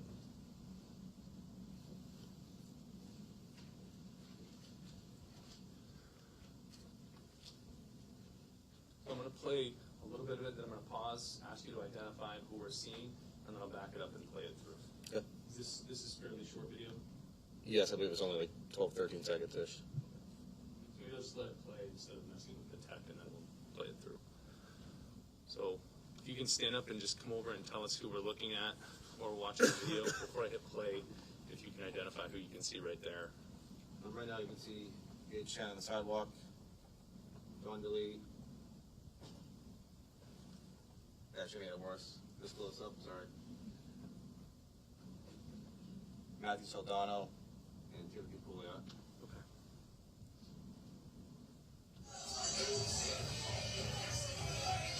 Dude, these guys are all talking. Oh. Can you go pull up that? Hey, get back here, that kid. I just want to back it up. I'm going to try to pause it. Right. So from this angle, who are we looking at in this still? Timothy Pouliot, John Delee, Michael Mendoza, Matthew Saldano, Trent Nash. Okay. And where you pointed out Mr. Chandler earlier, did you just point him out or did I miss it? No, he's off screen now. The original angle, he was over here. Okay. And then the street's house kind of obstructing right here, but now these guys are more screen, but Gage Chandler's going to be off. All right. Now, there's a lot going on in a short period of time. So let's start with Trenton Nash and Mr. Mendoza. What do we see them do in the video? They're going to turn and run this way. Okay. And Mr. Saldana, what does he do? He's going to kind of put his hand on his head and start walking back towards Hampshire Lane. Okay. All right. Look at it one more time.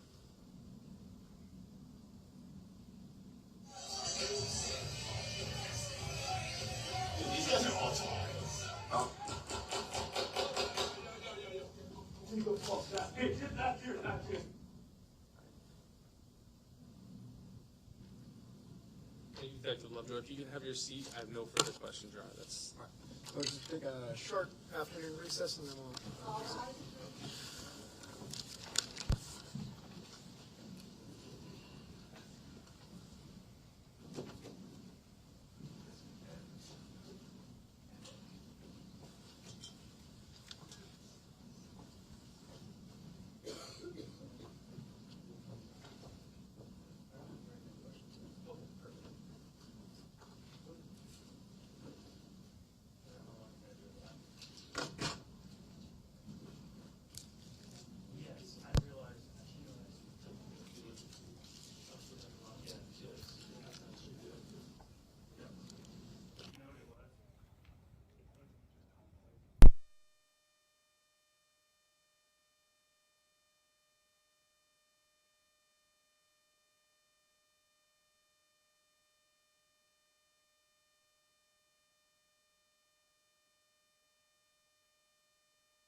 Yes, sir.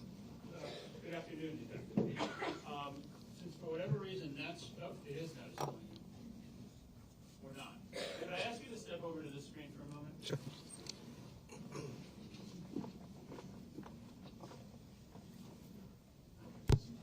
Yeah, of course. And I'm showing you State's Exhibit 67, and just if you could look one more time, could you identify us where Trenton Nash is? All right, wearing a white T-shirt, correct? Yes. Okay. And he's wearing a white T-shirt from the beginning of this video, correct? Yes, at some point outside he takes his jacket off just for this interaction. And so,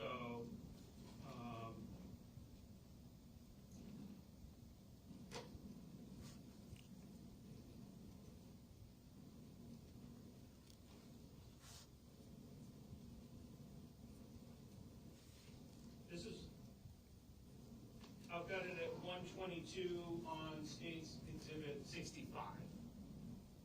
1 minute and 22 seconds. Is that Trenton Nash crossing the street? In the middle of Old Granite Street? Right here? Yes. Yeah, the white sneakers on, yes. All right, and what's he wearing there? He did his jacket on. Okay. And he crosses the street and walks basically off-screen into the middle, into the gap between the two camera angles, correct? Yeah, he ended up in that blind spot between 3 and 4. Okay. And I'm just going to play till that part of it.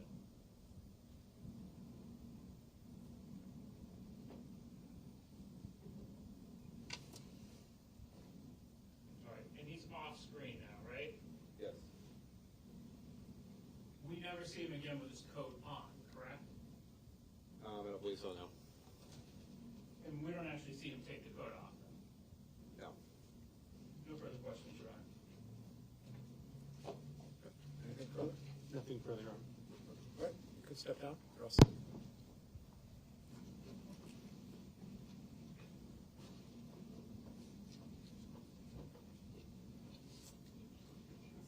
Here are the state calls Aromovich.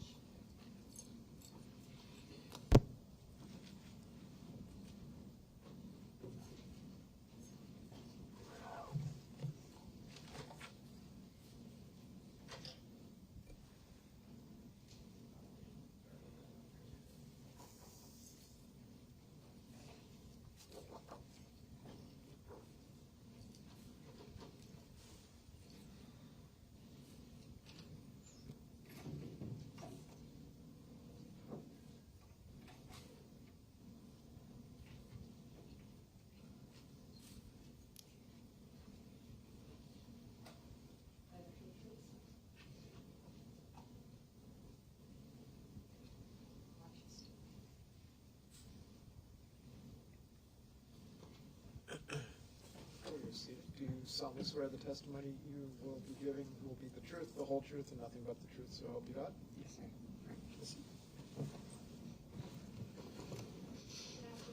Good afternoon.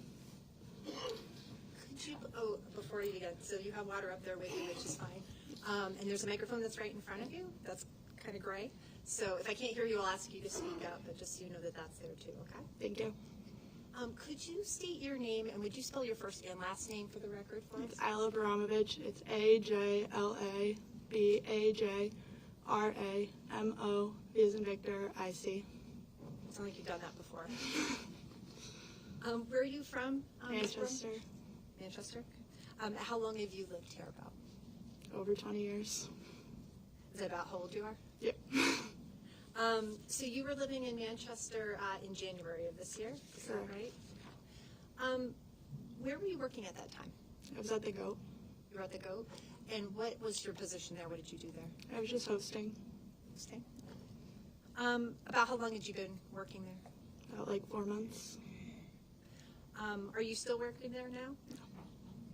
What was the last time that you'd been to the GOAT? The Monday after the shooting.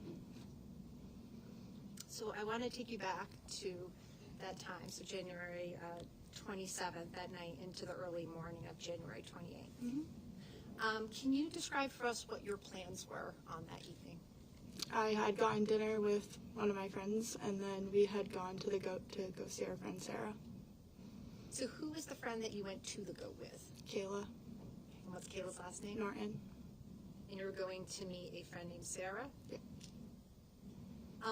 Was there anybody else with you? Nope, just me and Kayla. So do you have an idea about when you guys arrived at the goat? Say around 11:30. Did you know Timothy Pouliot that night, or before that night, I should say? I'd just seen him there from working there, but I've never had an interaction with him. Was anybody that you were with a friend of Timmy's? Sarah was. So going back to that evening, I'm going to move you forward now. You said you were at the bar. So about around 12:30 a.m., so towards the end of the evening. What happened in the bar around that time? Sarah, I was bringing her home, and she was closing her tab, and she was taking her time, so I had gone up to her, and I was like, come on, Sarah, and she was talking to Timmy.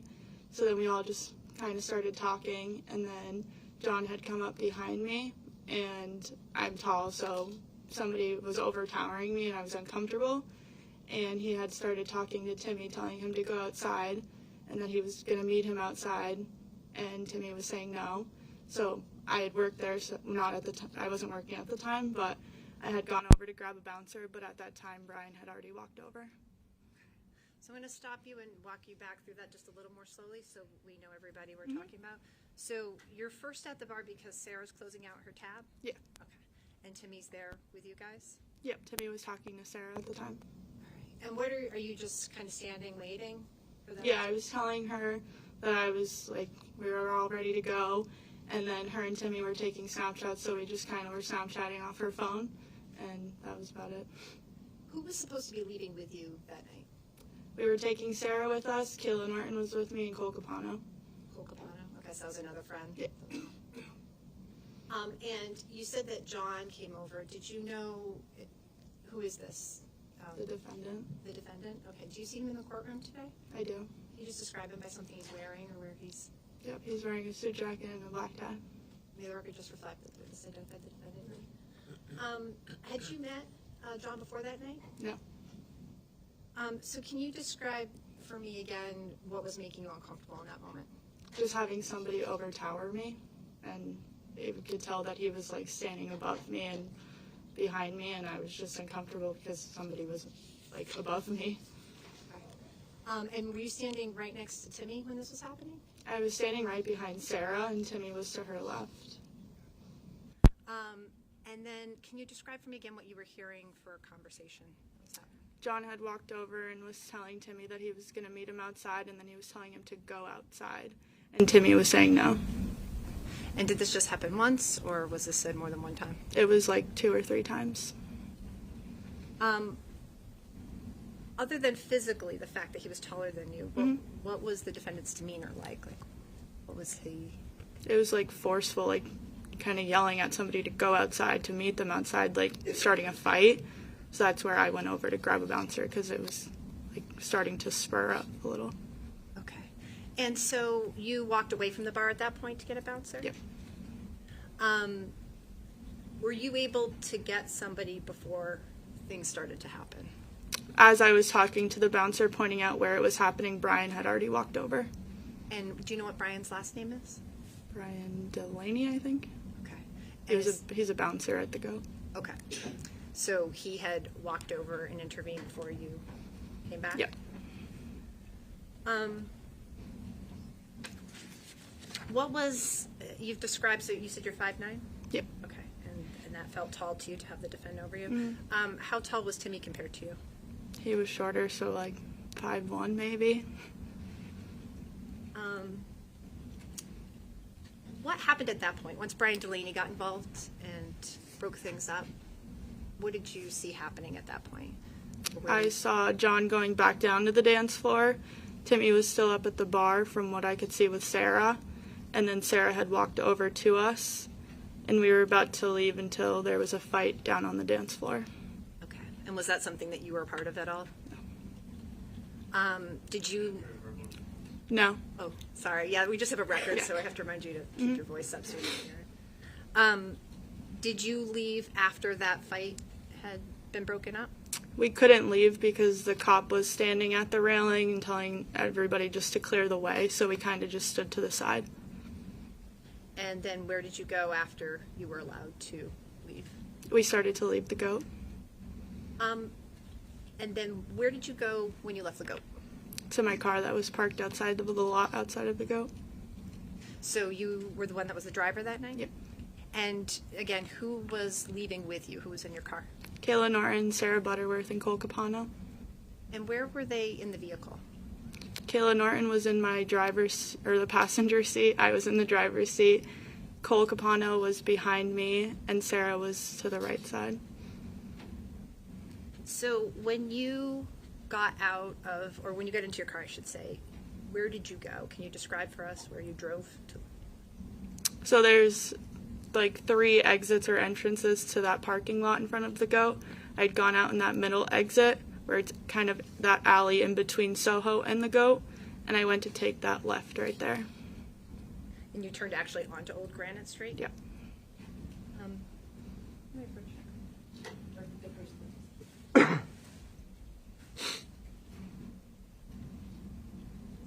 So I'm going to show you either what's been marked for identification only as State's Exhibit number 74. Mm-hmm. Do you know what you're looking at in that picture? Yeah. Okay. And what does this look like to you? The side where the goat and Soho are. Okay, kind of an overhead view Yeah, of the it? overhead.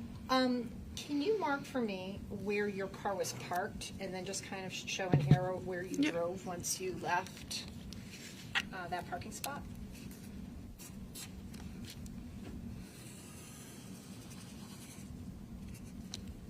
And is that about how far you got with your car? Yep, I had to pull over right there. Kind of where that tree is? Yep. Do you mind just putting your name and today's date Yeah. underneath that?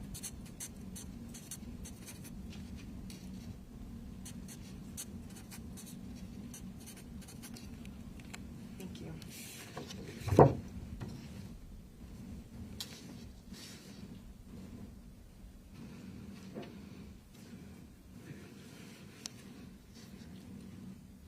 I just asked to straight the idea that's going on. And Steve said before.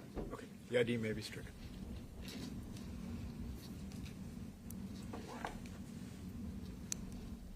And ask permission to the jury. You may.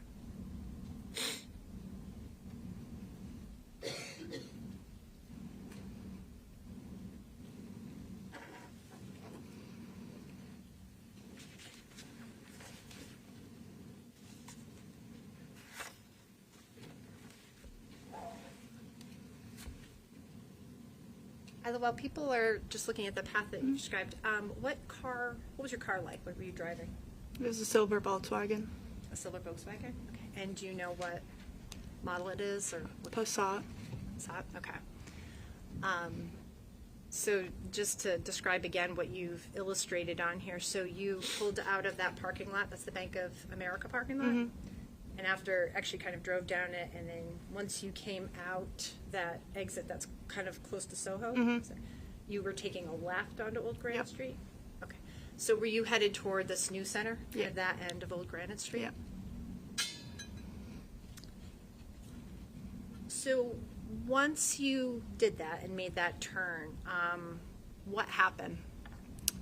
So I did hear some like pounding on top of my car when I was about to exit and take that left, but I thought it was just Cole like hitting his hand because I was like he might have rolled down the window, thinking his hand was hitting the top of my car. But as I took that turn, Kayla in my passenger seat grabbed me saying, "Isla, he has a gun, he has a gun." So I'd pulled over right there. So the first thing that caught your attention was, can you describe what was happening with the roof? You could tell that there was like something like, not like bouncing off of it, but you could feel, now that I know, it's like the gun, like reflection, or the... Was this something you'd ever experienced before? No. No, overruled. I mean, she can explain what happened. So as you made the, was it on, as you made the turn onto Old Granite Street that Kayla Yep. made the statement to you? Okay. And you pulled the car over, so if you're here, did you pull over to your right-hand side? Yeah. And so at this point, you're kind of parked right in front of Soho? Yeah, just like towards the right a little near that tree on the image. What, you heard Kayla say that, what did you actually see as you came around the corner with your car? What were you seeing yourself? I saw John standing there with the gun and Timmy on the ground. Did you see anything happening? Did you see that defendant firing the gun at all? Around 2 or 3 more shots. And was that after Timmy was on the ground? Yep. What did you see happen at that time? After the shots stopped, I saw John, I think, walk away, but I don't really remember. But I do remember he did either walk or run away. Where was your attention focused at that point? There was a lot of commotion, so a lot of the goat bouncers and the cop from the goat were running. So I saw them like in my rear or in my mirror. And then Kayla was on the phone with 911. Okay. Did you stay in the car? We did until the officers asked us to leave my car. And where were you asked to go at that time? In between that alley where the goat and Soho are, they had it taped off, so we had to stand there. Where was Sarah with you still? Sarah was not. Okay, do you know where Sarah went? Sarah had run up to Timmy. And what was she doing at that time? I don't remember. If I may just have a moment, Your Honor.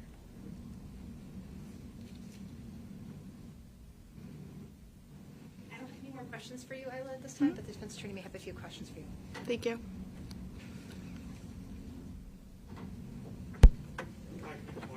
Yes, please, yes.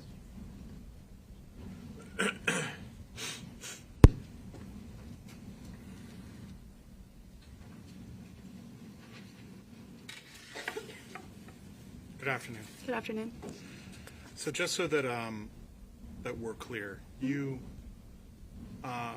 were parked in the Bank of America parking lot, correct? Correct. And there's a little like parking shack or payment house right there, correct? Yep. It's fair to say that's where you were parked. Yep, I parked right in front of that. So after leaving the goat, you and your friends get into that car, drive through the parking lot, and the exit to that parking lot immediately adjacent to the alleyway between the makerspace and the Soho. Yep. Okay. And it's your intention at that point to take a left-hand turn. Yes. Okay. So as you pull out onto Old Granite Street, you're taking a left-hand turn. You hear a banging noise, per your testimony, correct? Correct. Are you looking up the street to your left where you're turning, or are you looking straight ahead? Straight ahead. Okay. So you're basically looking at the Soho, correct? In between that, like that alleyway, yeah. Okay. And you're not looking in the direction that you're turning? Correct. Okay. And you hear this banging noise, correct? Correct. Do you look to your left when you hear the noise? Correct. I looked to see if Cole's window was open. Okay. And where's Cole sitting in relation to you? Behind me on the driver's side. So you look to your left, and at this point you don't see anything, correct? You're just Correct. looking for Cole. And somebody else in the car alerts you that there's a person with a gun up the street? Correct. And at this point you see that Timothy is already on the ground? Correct. Okay. And the banging has stopped, right? Not off my car, yeah, but not on the street. So at this point, you pull the car forward and you eventually stop your car, correct? Correct. Are you in front of the Soho, or have you pulled into that alleyway? I'm in front of Soho, but closer to that alley. And you stay in the car? Correct. Okay. A police officer ultimately orders you out? Yep, once they arrived. Okay, and you notified the police officer immediately what your observations were? Yep. Did they check your car for damage? Correct. They found no damage? Correct.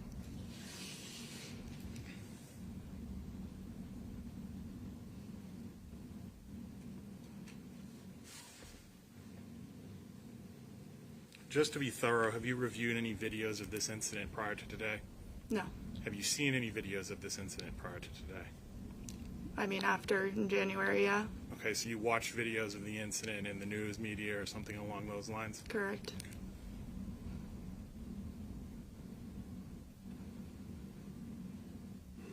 Those videos inside or outside the goat? outside. Were those videos outside of the Soho? Yep. No further questions for this witness, Judge.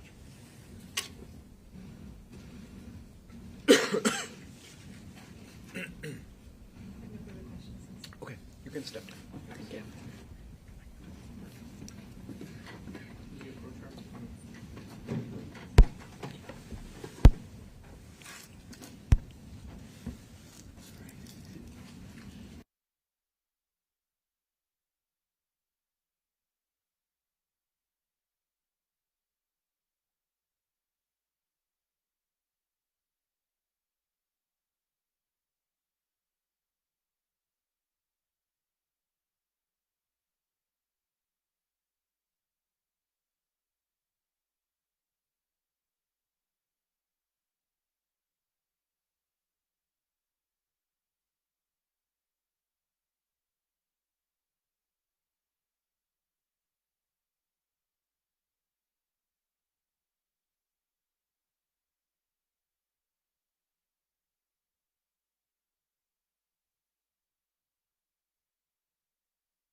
All right, does the state have any further witnesses? Your Honor, at this time, the state of New Hampshire rests. Okay. And do you intend to call any witnesses? Matthew Soldano. Thank you.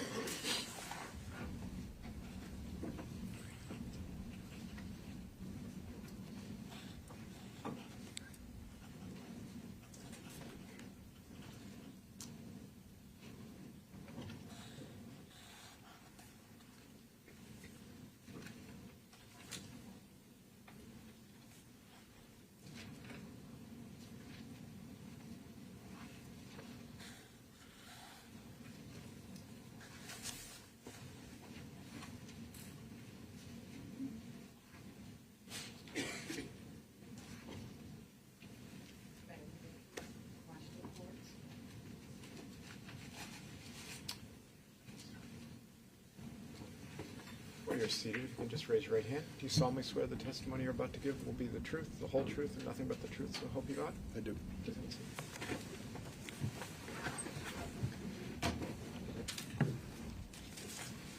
Good afternoon.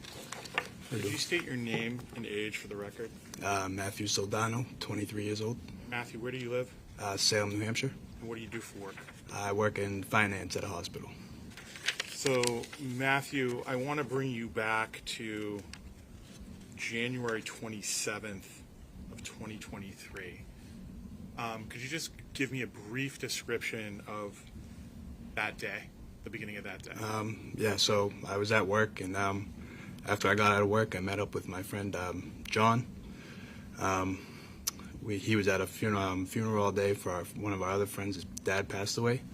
So he came over, we got in my car, and we went to Old School. It's a bar in town, and we had a drink.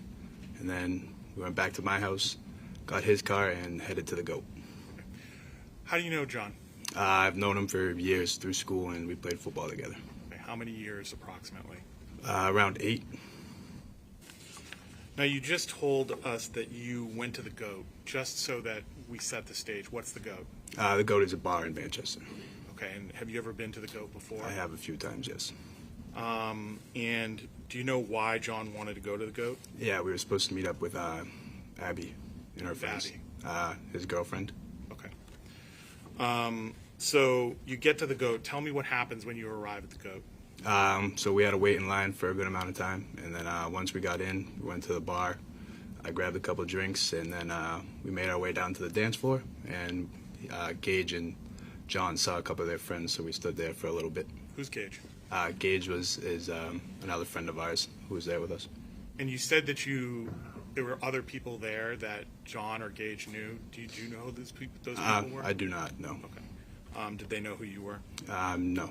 Okay. So about what time is it that you're at the GOAT at this point? We arrived at the GOAT around 10:30, I believe, so we probably got inside around 11:15. Okay. With the exception of the folks that you've already mentioned, did you run into anybody else you knew? Not that I knew, no, but we did run into other people that I ended up talking to. Okay. What about Abby? Did you eventually run into Abby? Yes, we did, yep. Okay, could you tell me a little bit about how Abby came into the picture at the GOAT? So I'm not sure when she got there. I just remembered John had walked over to her, so I followed behind, and then we were talking to him. Okay, do you recall anything strange or odd about, well, strike that. Was there anybody with Abby? Yes, her 2 friends. Okay. And do you know what their names were? Olivia and Nicole. Was there anybody else there when you walked over? No. Okay. What was the overall demeanor of everybody? Was people having a good time? Yeah, were they stressed? From what I remember, everyone seemed to be having a good time. Were you having a good time? I was, indeed. All right. So you're at the GOAT. You've met up with Abby and Abby's friends, and John is there. Anything of note happen after that? No, not that I remember. Okay. Do you recall, you said you got a couple of drinks. Do you recall how many drinks you had that evening? Ooh, I can't give an exact amount, probably around 4 or 5, I would say. Okay, do you know how many John had? I do not know. Okay. Were you with John the whole time? Not the whole time. I mean, I wasn't glued to him or anything, but here and there I'd check in with him. Okay. Did you check in with him fairly regularly? I wouldn't say regularly, no. Okay. How long would you say you total time spent at the GOAT that evening? Probably 2-3 hours maybe. Okay. Did you have to leave at some point? Yes, we did. Okay. Could you talk to me a little bit about the circumstances of what required you to leave that evening? So John had been punched in the face, and the bouncers were kicking him out. He was my ride home, so I followed him out. Did you see him get punched in the face? I did. Do you recall what the person who punched him in the face looked like? I do not know. I did not see his face. Okay. Do you recall any item of clothing you might have been wearing? I do not know. Okay. You just recall that somebody punched him in the face? I saw a hand hit him in the face. When John was punched in the face, how did John react to that? I mean, he fell over to begin with, and then he got up and he was kind of shook. But he got punched in the face, so he was a little angry. Okay. Do you recall if John was injured at all? Yeah, he had a cut underneath his eye. Okay. And could you describe the situation that you viewed? Was this a scrum? Was it a punch and then everybody got broken up? Describe it for us. So it was. I saw the punch, and then I saw a bunch of bouncers come over, and it looked like it was broken up pretty quickly. Okay. What happened next? He was escorted outside. I was following behind, and then we started walking away. Did he seem upset or aggravated? Yeah, a little bit. I mean, he just got punched in the face. Do you recall if he said anything on his way out the door? I do not know. Were you in front of John or behind John? I was behind him leaving. Okay. Anybody else leave with you? Yeah, Gage left with us, and Abby and her friends also left with us. Okay. So When you go out the front door of the goat, can you set the scene for me? What's outside? Right out the door, nothing. It was just them, and I kind of turned the corner already and started heading towards our car. Okay, when you say you turned the corner, what direction did you go in? Right outside of the goat, up towards Soho. And is the Soho, so you turned right, you start going up the street towards the Soho. Why were you going in that direction? We had parked over there. Where did you park? Down in Alleyway, and across the street is a Market Basket, and that's where we were parked. Okay, so when you got to the goat, how did you arrive from that parking lot? We went through the alleyway up towards the goat. Which alleyway? The alleyway that is across the street from the Market Basket, next to Soho. Okay. Let me ask you a little bit about what the weather was like outside. Was it warm, cold? It was cold. Anything else? Was there snow on the ground, ice, anything like that? I don't remember, but I don't believe so. Do you remember it was cold? Yeah. Did you have a sweater or a sweatshirt or anything I like did. that I had a on? sweater and a knit hat on. Okay. When you step outside and you're in front of the goat, did you keep walking or did you stop? I kept walking. Okay. Anybody else stop? And once someone had said something, and that's when I heard him and Delee going back and forth. Who and Delee? There was a guy outside smoking a cigarette, Okay. and he said something to me when I walked by, but I didn't really understand what he said, so I kind of just kept going. Do you remember how this person was dressed? Not exactly, no, but I just remember he had a long sleeve on and some pants. Okay. Was he doing anything other than talking to you and Delee? He was smoking a cigarette. Okay. Do you remember how far away from you he was or far away from Delee? He was on like the edge of the sidewalk, and we were like in the middle of the sidewalk. Okay. Did you stop to talk to him? Did you try to keep walking? I tried to keep walking. Delee and him ended up going back and forth a little bit. When you say they were going back and forth, what do you mean? I just heard them talking. They were talking to one another. All right. Were you watching this interaction? Yeah. After I heard them start talking, I turned around. Okay. So you're standing there. Where is John Delee based upon your perspective? He's right in front of me, so I'm looking at his back. Okay. And where's this other individual? In front of Delee.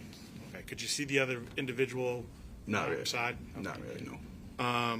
And you don't quite remember what they were saying. Do you remember, were they talking, yelling? It wasn't yelling, but their voices were raised. Okay. And do you recall what anybody said? I do not know. Did it seem like John recognized this person? Not really, no. Okay. But they were arguing back and forth. Was there anybody else there? Yep.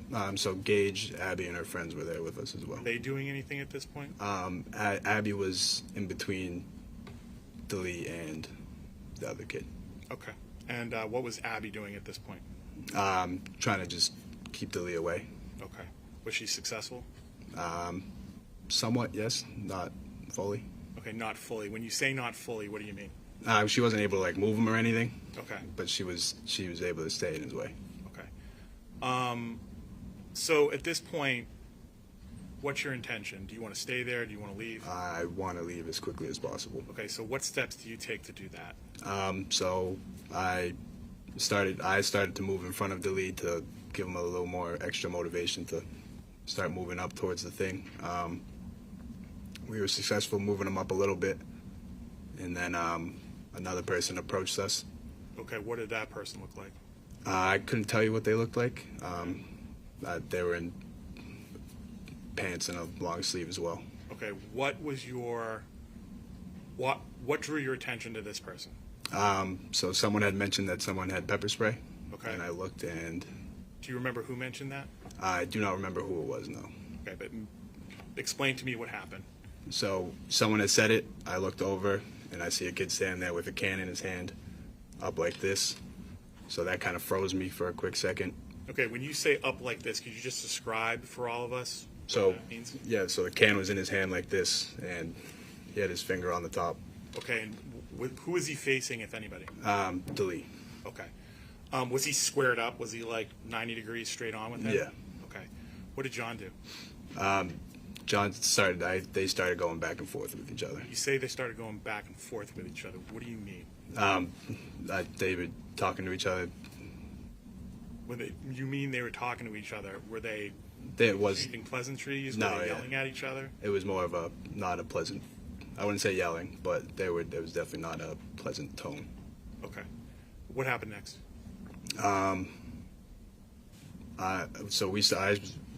So that happened, and then I started being able to get him to move a little bit more. All right. But I wasn't really looking at him. I was more facing towards the two kids as he was moving up towards Soho more. How did you feel about the situation at this point? I was getting pretty scared. I've never been in a situation like this, so I didn't really know how to handle anything. Okay. But I was scared because, pepper spray is nothing light. Okay. Did you feel like you were in danger? A little bit, yes. Okay. So from this point, are you successful in getting John to follow you or go ahead of you up the street? Yes, I got him to move up the street a little bit, yeah. What about these two other people? What are they doing? They had moved back a little bit, so that's how I was more successful at getting John to move up the street. And then once I got him to the alleyway that we were going to walk down to go back to the car, and I heard from behind me, Gage had said that they were following us. So I had told Delee to stop because I didn't want him to go down the alley with people following us. And then I looked and I saw that they were across the street, but they were starting to come back towards us. And then I heard Delee and them start going back at it with each other, yelling. So Matt, let me take you a step back. Yep. Where were you when the person with the pepper spray approached you? Do you recall where on the street? We were on the sidewalk. Okay. Were you right in front of the goat? Were you in front of another building? We were in between Soho and the goat. Okay. You said that Abby and her friends were with you at some point. Were they still with you at this point? I believe so, yes. Okay. Where were they in relation to you? So I was more towards the street side of the sidewalk, and they were behind me. Okay. And where's John at this point? He's also behind me. Okay. At some point, does John move ahead of you, or does he stay behind you? He stayed behind me. Okay. What do you do next? Bring us back to what you were talking about before. So that's when I turned around and I started yelling at Delee to get his butt moving up the street. And we were pretty successful. As I said, I got into the alleyway, to the entrance of the alleyway. And that's when Gage had said to us that they were following us. So I told Delee to stop. I turned, and I saw them from the other side of the street start coming back towards us. And when you say them, who do you mean? The two kids that we had seen prior. At this point, where are you in relation to the Soho? I'm right in front of the Soho. Okay, where's Gage? Gage is back behind me against the wall. And where's John? He's in the entrance of the alleyway. Describe the alleyway to me. It was a dark alleyway. It was just, there was trash cans in there, but it was just like a way for us to get back to the car. Were there any lights? Yeah, near Soho, it's pretty lit up. Okay, but further down? It's dark. Okay. Tell me what you were feeling at this moment. Down that dark alleyway. I was scared because once they told us that they were following us, it was my thing that nothing good ever comes from going down a dark alleyway with people following you. Okay. So you've already told us that you told Delee to stop. What happened next? So he stopped, and then he and the kids across the street that were coming towards us started going back and forth again. I tried to get him to calm down a little bit, but they were just going back and forth at it, and they started going towards each other. And I had take you a step back for a moment, Matt. What are you doing at this point? I'm looking at the kids coming towards us. Okay. Are you saying anything? Are you doing anything at all? I had my hands up trying to get them to go back over to the other side of the street. Okay. And were you talking with them, or were you just gesturing? I was just gesturing. Okay. Did they heed that? No. Okay. What are they doing at this point while you're trying to wave them off? They're yelling back and forth with John. Okay.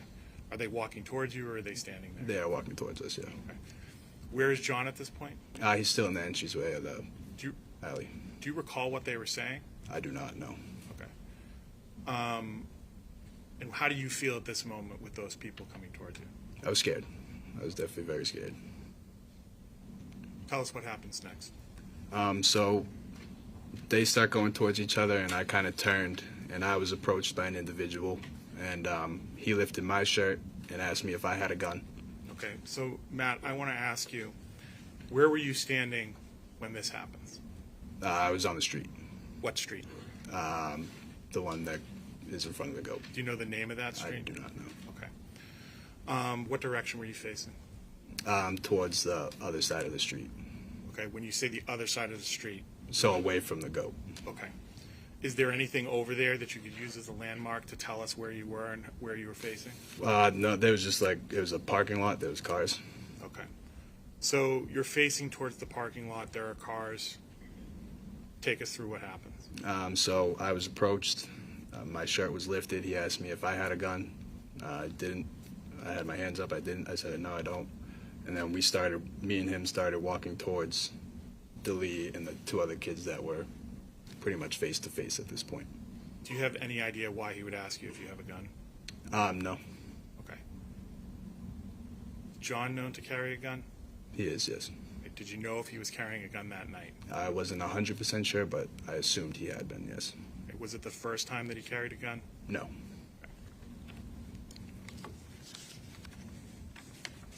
Had you seen John carrying a gun that evening at any point up to that point? Early in the night, before we went to the goat at my house. Okay, so you knew when he was you were at his house, or he was at your house, that he was armed? Yes.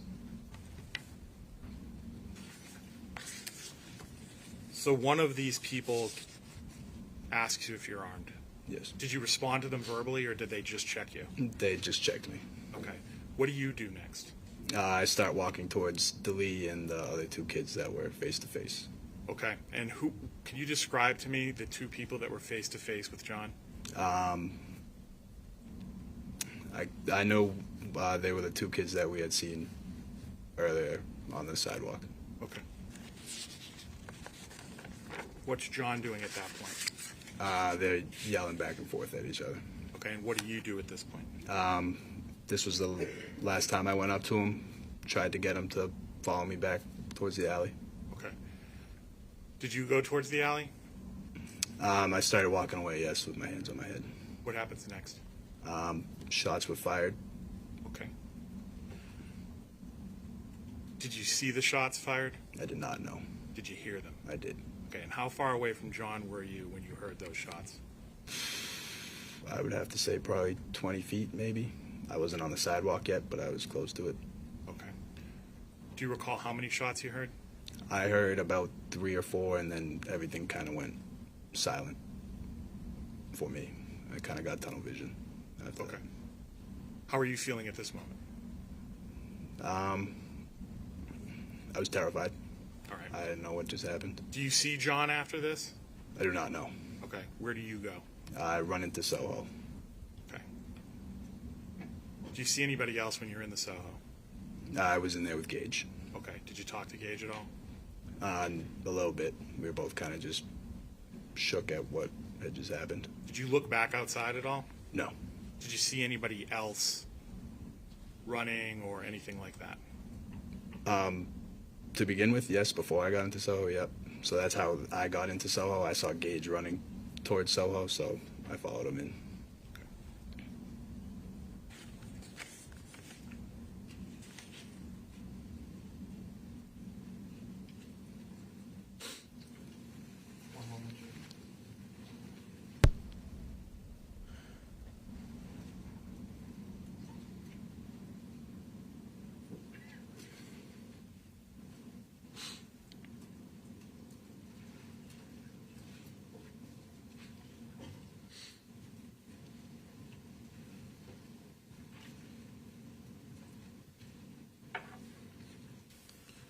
No further questions, Judge. I don't know who's going cross. Your Honor, the state has a significant number of questions for Mr. Solano. I'm not sure if it makes sense to me. Okay. All right, so let's break for this afternoon. So we'll start at 10 o'clock tomorrow morning, if I can get the lawyers here for 9:30, so we can take care of housekeeping matters. Actually, I'll wait on the bench and just talk to you about those All issues. right.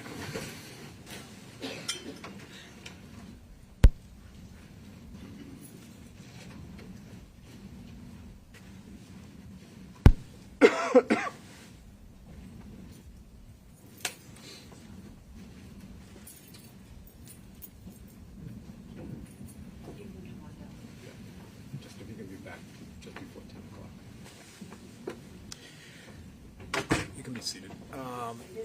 Okay, so do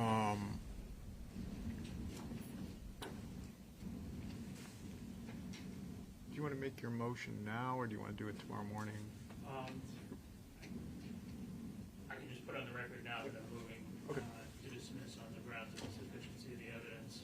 I don't know how much Your Honor needs to hear in terms of argument. I suspect what the ruling might be. So I think, this is a classic case of, at this juncture, I have to take the evidence in the light most favorable to the state. And there's certainly at this juncture, with taking that standard and viewing, leaving credibility assessments to the jury, sufficient evidence for a reasonable jury to conclude both certainly plenty of evidence that the defendant caused the death, and that he did so either knowingly or recklessly with extreme indifference and not based on self-defense or provocation. Those are issues, I think, ultimately the jury will have to decide based on a reasonableness standard. So, okay. Jury instructions. Did you submit anything on the provocation? Because you had objected and said you were going to submit something on. I just hadn't had a chance to look to it. No, that's okay. We're actually going to wait. You're going to agree? We're going to take our objection back. Okay. So then we got the stipulations first thing in the morning. If we can just get those nailed down, so I can do that. Those are filed now. Oh, you did file them? Okay, Yes. all right. I'll get those. And we'll obviously have an opportunity after defense rests if we have any other issues with the jury instructions before they're read at least. Yeah, just if there's anything major, I'd rather Not major. Okay, anything major from the defense in terms of the jury instructions? I don't think so. Okay. All right. So if we can, so if it's nothing major, then like in terms of restructuring or anything major missing that I need to do research on, then we can just deal with it. Maybe let's do it 15 minutes before we start. So if you can be here at 9:45 tomorrow, that'd be great. Okay. Thank you. Great. Thank you. All right. Remind everyone the courthouse closed at 4 o'clock.